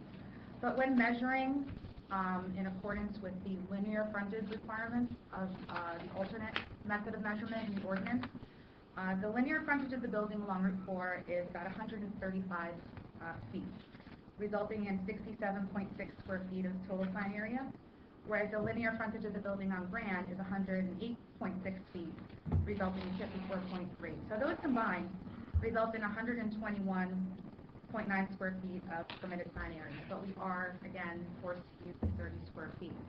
Notwithstanding that calculation, we also have a very unique building here in the fact that we have a uniquely configured facade. There's a lot of different visual planes that kind of jut out. This is not a traditional rectangle. So when taking into account all of those different visual planes, I do believe that the proposed signage in terms of sign area is a reasonable application, not only due to the configuration, but the location along the highway along Route 4. The existing tenant and numeral signage will serve as the means of identification from the Route 4 eastbound direction. We can direct people to follow the directions to get to the 65 Route 4 east. But in order to really establish and identify this site from the westbound location, this tenant needs to identify themselves in a reasonable and distinctive manner, and this proposed sign does do that. The permitted sign area of 30 square feet, I think we can all agree, would not serve the purpose of identifying this site, given these particular characteristics. And I also believe has different signage needs than those other buildings across Route 4, also in the same zone. But these are buildings that are easily accessed from the local street network. This is a site that is really separate and apart from the core of the C2 zone in the northerly part across Route 4. The access, again, is a little convoluted. If you don't get to it from Route 4, you have to go down Main and then come up across Johnson and then come in through the back. And it's very, very difficult to do that if you don't have GPS. So really that identifying factor helps place it for folks traveling westbound and then getting to that where they need to go. Additionally, I believe the sign itself is visually attractive. It's a very, what I would term a clean sign. It's not a box where you're going to light up a whole box and take up that whole visual plane on that northerly elevation.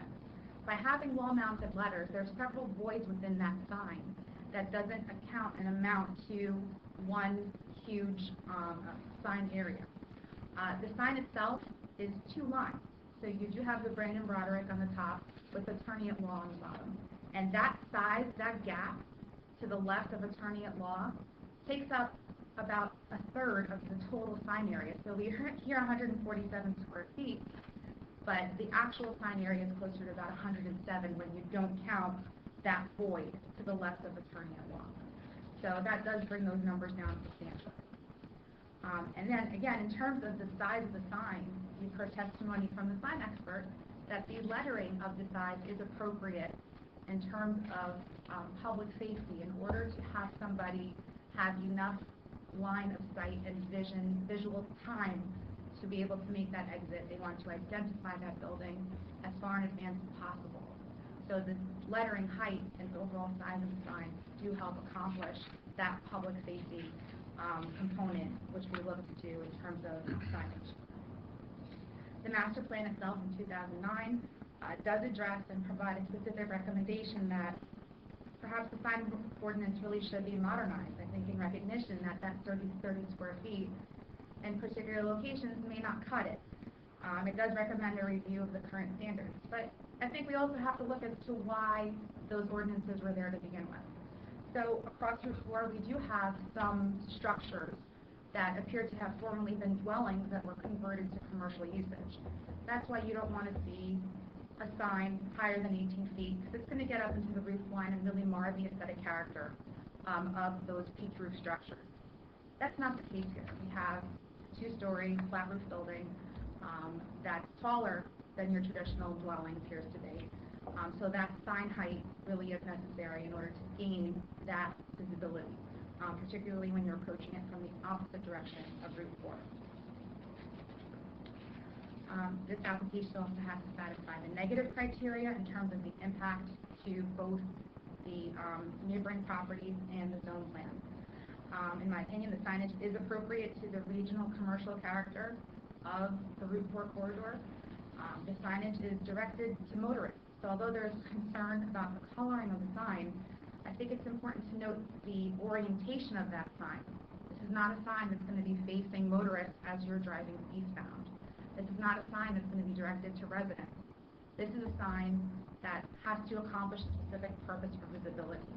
So if somebody is traveling from the westbound direction, this visibility is provided in the form of that contrast in the lettering between the building wall and the coloring of the sign. In my opinion, there'd be no glare and no spillover lighting. We are, again, on a highway location. It's not, again, directed to any other neighboring property. It's just to motorists. And I think it's consistent with the intent of sign ordinances to provide for signage, to provide for adequate identification in advance of the site to help people find their way, which in turn promotes the public safety. Ultimately, I believe proposal furthers the intended purposes of municipal land use law, to promote the general welfare and the general safety by having the proposed signage at this location and in this manner. I'm going to start off real quick. You keep mentioning the signage for safety, and this came up during the site plan review committee. If it was strictly a safety issue and not an advertising issue, which you're testifying, correct? Why would you just not put the number of the building in that location instead? Well, because you're identifying the What are you tenant in the identifying? building. You're identifying the number of the building, not the participants that are in it. I don't agree with that. I believe that when you're looking to go someplace, you're not automatically going to think, I'm going to go to 65 Route 4 East. I have an appointment with Mr. Broderick. I want to see where his building is. So by having that signage with that lettering, that is a form of And I'm going to say I disagree, and I'll tell you why I disagree, and this came up again during the site plan review committee. I disagree because this is a professional building. This is not a retail building. Had this been a Dunkin' Donuts, had this been a Lazy Boy, had this been something other than a professional building, then I would be in agreement with you. But because this is a professional building, it is very rare to find somebody's name splashed all over the building. And quite frankly, my office isn't a professional building, and it's at 123 Tice Boulevard, and the sign outside says 123 Tice Boulevard. Doesn't have my office, doesn't have anybody else's office, it just has the address. So the argument that this is strictly for safety is not something personally am not willing to accept. This is something of a bit of an advertisement, and I explained during the site plan review committee, I don't have a problem with advertising yourself either. I'm a businessman just like he is. He wants to get his name out there. But let's call it what it is. It's an advertisement. It's not a safety, a building identification. Because if that was it, all you need to do is do what you've got on the other side of the building, and you can delineate the 65 East very easily. So let's call it what it is. I agree that it's an identification sign, which, in order to promote public safety, should be easily identifiable. However, if there is an advertising component to it, I think the overall condition and the market of office space in the region is also a cause of, not to say concern, but the office market recently has, for many years now, for about a decade, has been in a slump and in a bit of a downturn. So the master plan, the ordinances do talk about investing and improving in our properties and to avoid things like vacancy. I am 100% for investing in our properties, helping our business owners be successful, within reason, okay? But this sign is an advertisement, it's, in my opinion, and is not a safety issue. So let's get off the safety, let's get on to the advertising, and let's find a way to make this sign appear to be within somewhat of something that's not going to be just crazy standing out there on Route 4. That's what I'm looking for help for. That's what, and if you look at the pictures that you've taken, you can see where the banner is here. I'm fine with that because you can see it, but it's not as you're going up. If you look at the picture of the rendition that was supplied to us, look at the difference. So the sign, so it's the same sign. The point the applicant wants to make is motorists do not see this sign. The sign that you saw when you were on the property and the sign that you see in this picture is not the sign that motorists will see, that our residents will see. And that's just... I saw it when I drove by it today. I saw what you had there. What you and I honestly, I thought it was a little big, but I said, you know what, it's not overwhelming. I can live with the coloring of that sign. But when I see this rendition, it looks like a billboard. This is not what you would see. Right. This is what you see when you're looking at a piece of paper with white lettering printed on top of it. It's by design. It has, like, to the purpose of showing the clarity of what it's going to say, it needs to be highly contrasted. Ms. Boland? you're 270 feet away from the sign when you see it. When you're very far away from it, it's not like, when you're seeing the rendering there, not only is the perspective removed from that, so it's not even a true picture as you would see it in real life, but you're kind of right on top of it. When you're approaching this, you're way back at this. So this picture is taken 20 feet from the building, and when you're standing on the property, you're 20, 30, 40 feet from the building.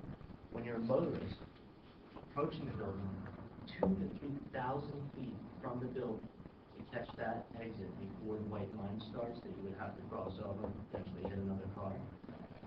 This is not what you see. You see something much, much more like this. And by the way, this distance is still shorter than the distance that you would be at when you would first need to see the building. That is the point that the applicant is trying to make. And Mr. Chairman, we did stipulate that if approved, the sign would be the same color as the one that is currently on the building. But we don't know what that is. It Well, could, it could be. the chairman having seen it today. Well, include the rest of us. The applicant would guarantee, along with the company, that the sign would not be in this contrast. Well, how off would it be? You know, we don't know. It's hard to approve something that you don't see. The building will be in shadow, like this is just an overlay of. All right, so, I'll have a question for the planner. Okay, if this concept was approved as it is, without the lighting, tell us what the problem with that would be. Again, I think it comes down to that core identification. If somebody cannot identify the site in advance, it comes down to being able to adequately identify a site and access it. If there's no illumination, that sign will not be visible in the winter earlier. This is an attorney's office that is maybe going to take one or two clients in an evening. You're not talking about it. We could stipulate also that the timer could be set for 8 p.m. Well, then you're only talking about illumination for a couple hours. And never during the summer. Part of the year, not at all. Board? I mean, if it's offensive, even for those few hours, it's still offensive. Is it the bright- is it the size of the, what's offensive, the size of the? The brightness. And It or is it looks the like illumination?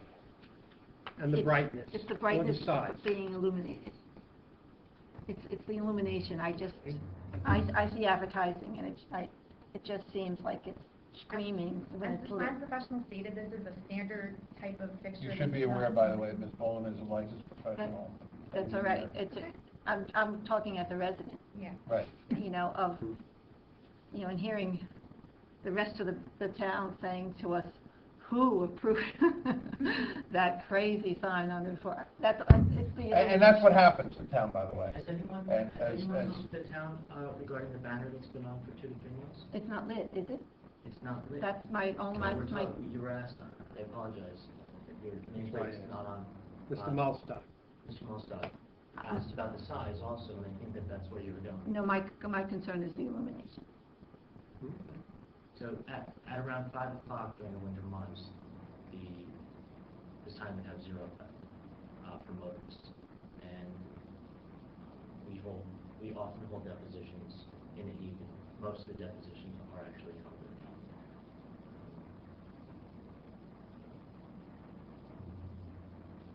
I know that you're convinced that this is advertising. And I told you at the subcommittee hearing that I, in my life, have never traveled down the highway and counted numbers to see if I was going to get to number 68 or 112. It's just never happened. I understand what you're saying. Right, when you're differentiating between a retail establishment and a professional establishment.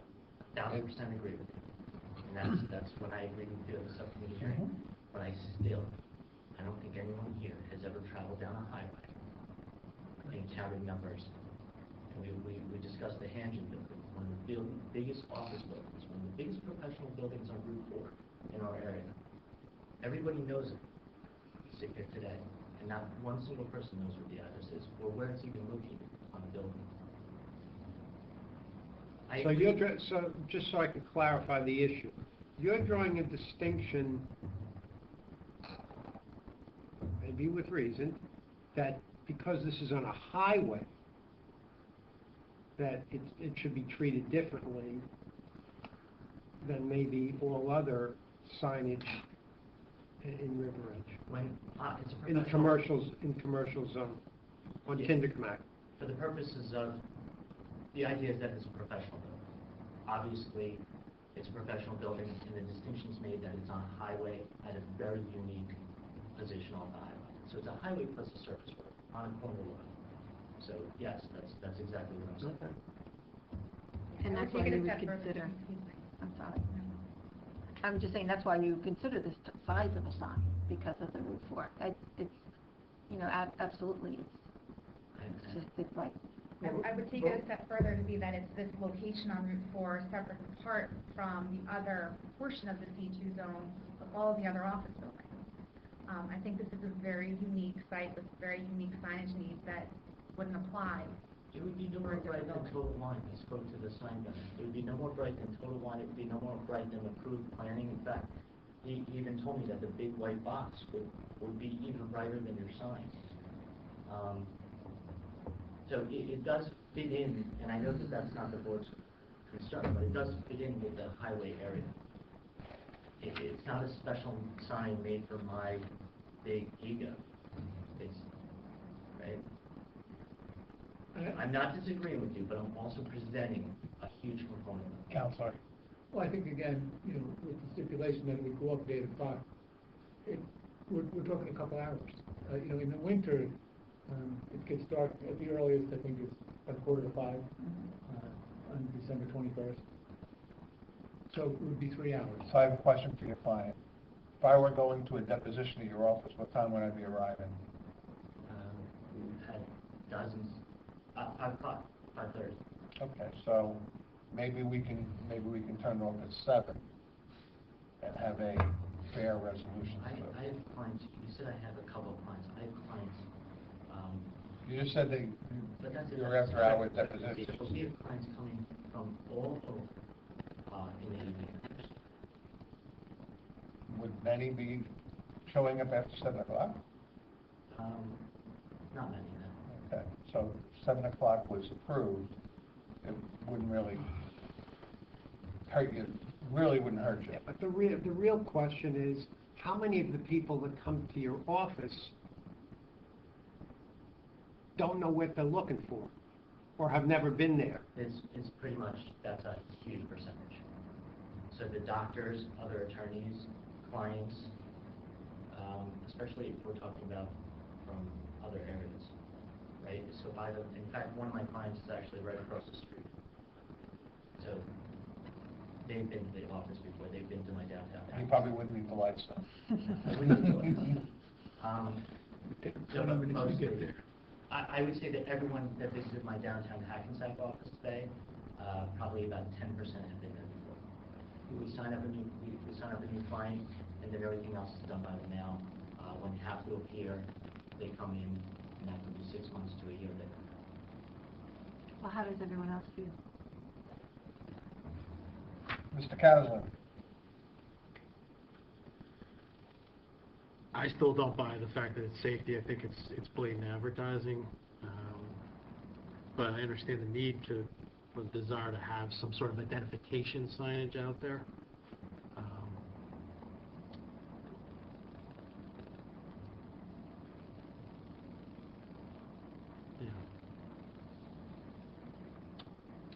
Mr. Grasso? My biggest objection is, like I stated before, with the LEDs are very, very bright, and I think it's, when you're driving down the road, I think it's just going to be overpowering. Because it's LEDs and because it is so wide.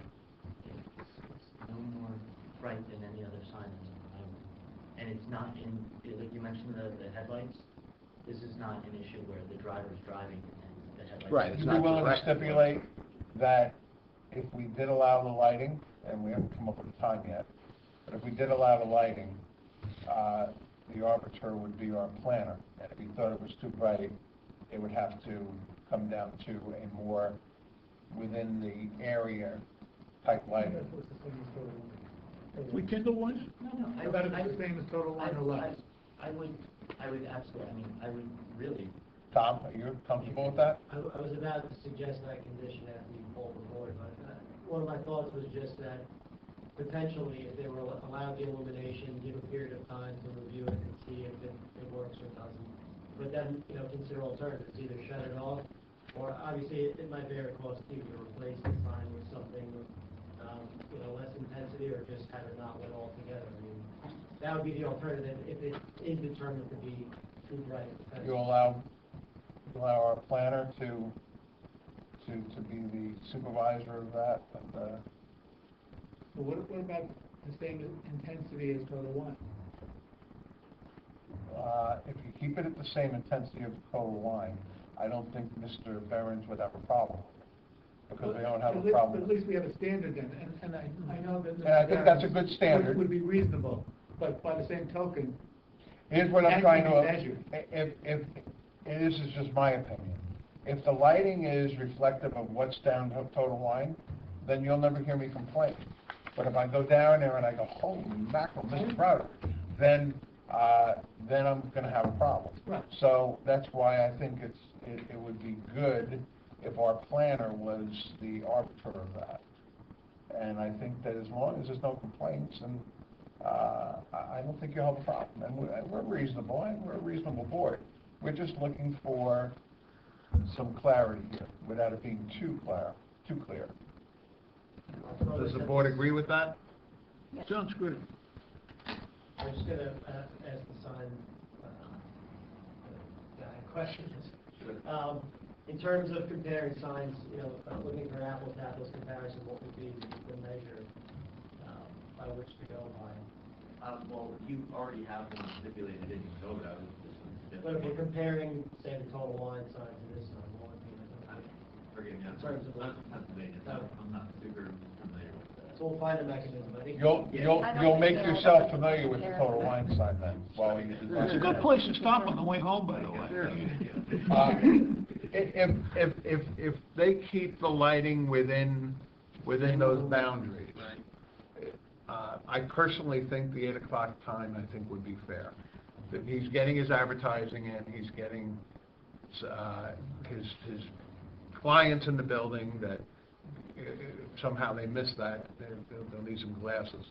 I want to hear what the rest of the board has to say. Is everybody in agreement with that? We'll I'm let sorry, Mr. but Behrens. the boundaries being Mr. Behrens would decide. 100%. Yeah, that's. He has total control of the, Because otherwise come back to us. Yeah, I think we need a chance to be able to say, because we can't see what's going to be ahead of time, to be able to say, this was a big mistake, we can't have. And if that's not the case, if that doesn't happen, that's great. But we have to be able to come back and Mr. Behrens is building a new house on the other side of town. He's on a walk outside and see glowing here.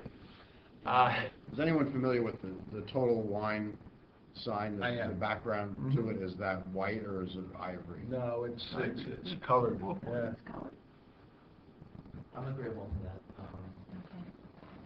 I understand your concerns. We want to welcome you to our town in the proper way, and we don't want you to be embarrassed either, or have people talking about your signage to going down Route 4 as being a negative. We want your presence to be positive here in town.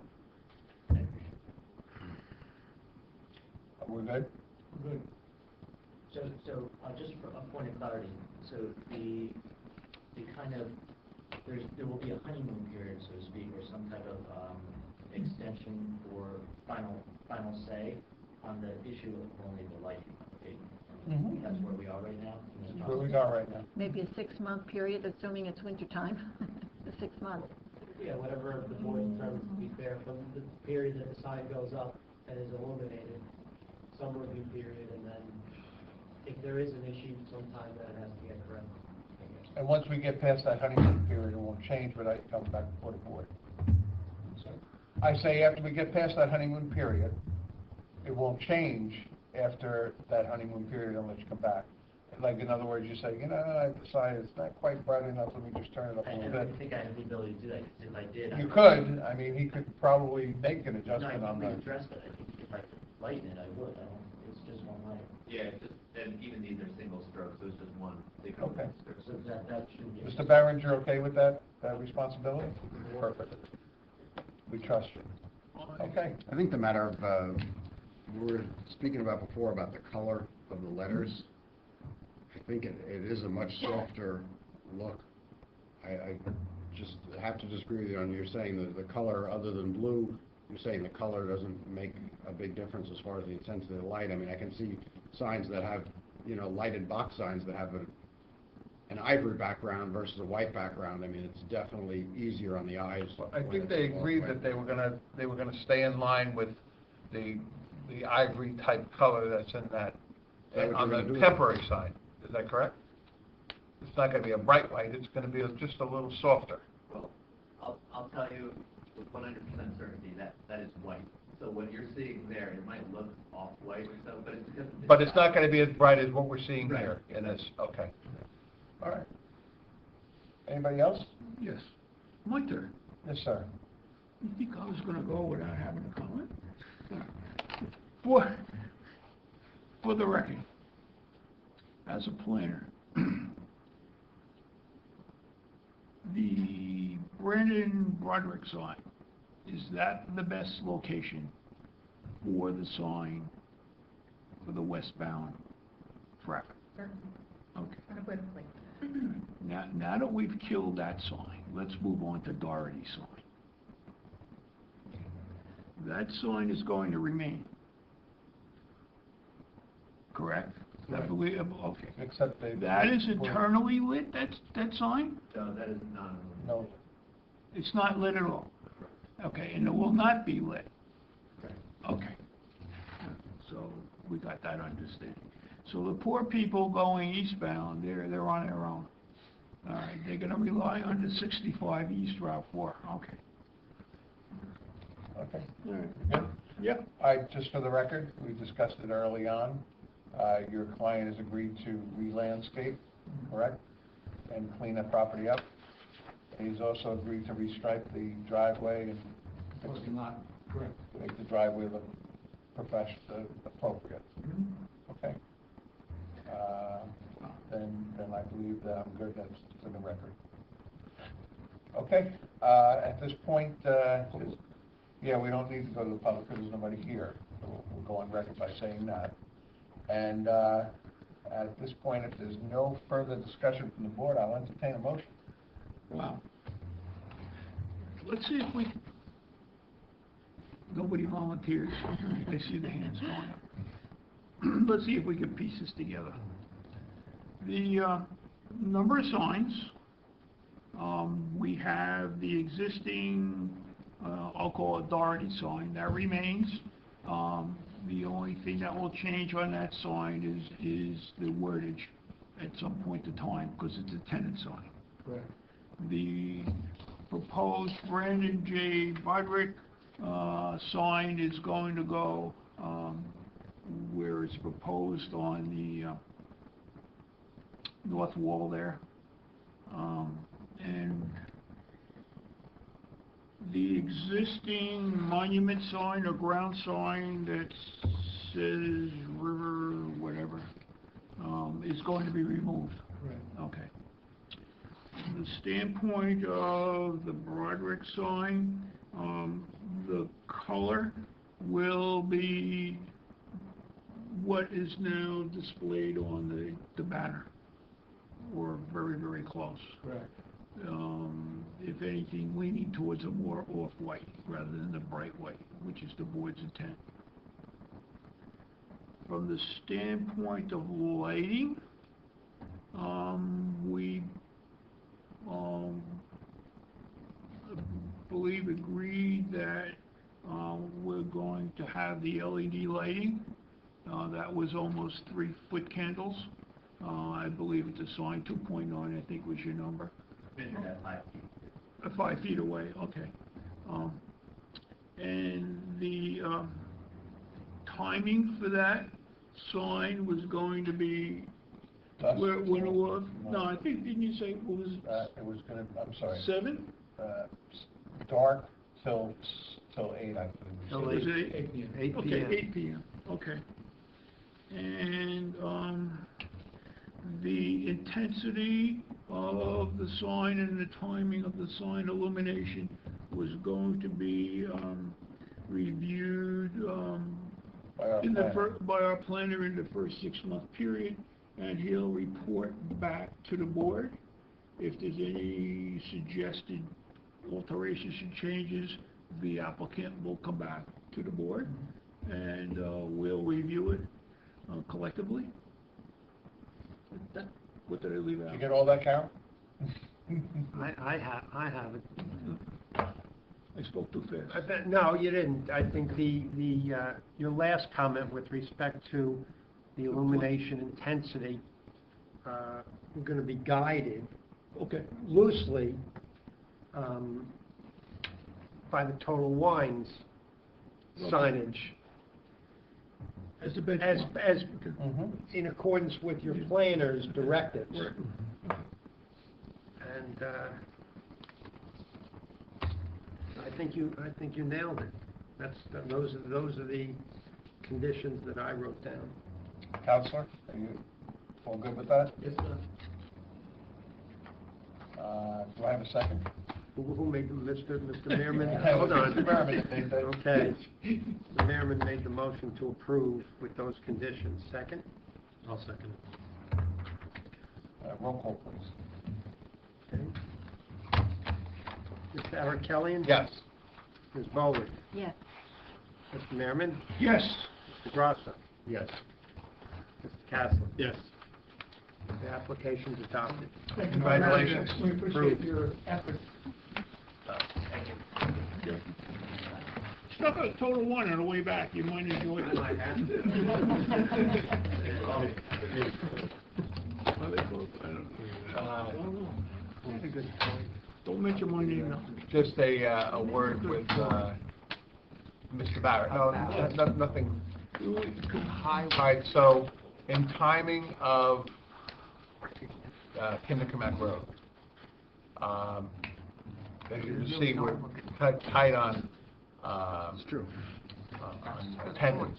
I'm not going to be here for the first meeting, and you would be the only one on the agenda. So the other problem is, I found out that On a highway. Mr. Kinman is right, it was going to be nation. Okay. And they wanted to know whether they absolutely needed to be here, but if you feel that the attendance might be light, Close together, you know, two. then we could carry it. Oh, wait, I'm not getting it. I'm sorry, I was talking. Shame on you. So. We're back to Kang. Oh, yes, Mr. Kent. Yeah, Kang. Scheduling. Right. Yes. The chairman indicates he's not going to be present. And is it generally that the mayor and councilmen do not attend? It is, that's not a variance, so they could. It's just that I know that No, they've had some conflict. Yeah. I mean, I just guess, has that generally been the case for the last few months? Not necessarily with the mayor, but the councilman's been going through some health issues. Oh, okay, I didn't know that. So, I don't know who else is missing. I mean, I'll leave it up to you. If you want me to put it on the schedule, I'll put it on before I leave. And then come up here, and if there's people here, you can have. Well, why don't I do this? Why don't I talk to Sandy and Dwight? You know, I don't know how much the board is willing to give. I mean, we don't care whether we go a little bit north. I know the board cares. So we're between them and you. I don't know what you want us to do. Yeah. I'm guessing you spoke outside. Let's go off the record. Close to me. Let's get a motion to adjourn this meeting. Okay. I'll make that motion. Second. Ms. Boland? Ms. Boland. All in favor? Aye. All opposed, any abstain? Okay. Just let Carol get us off.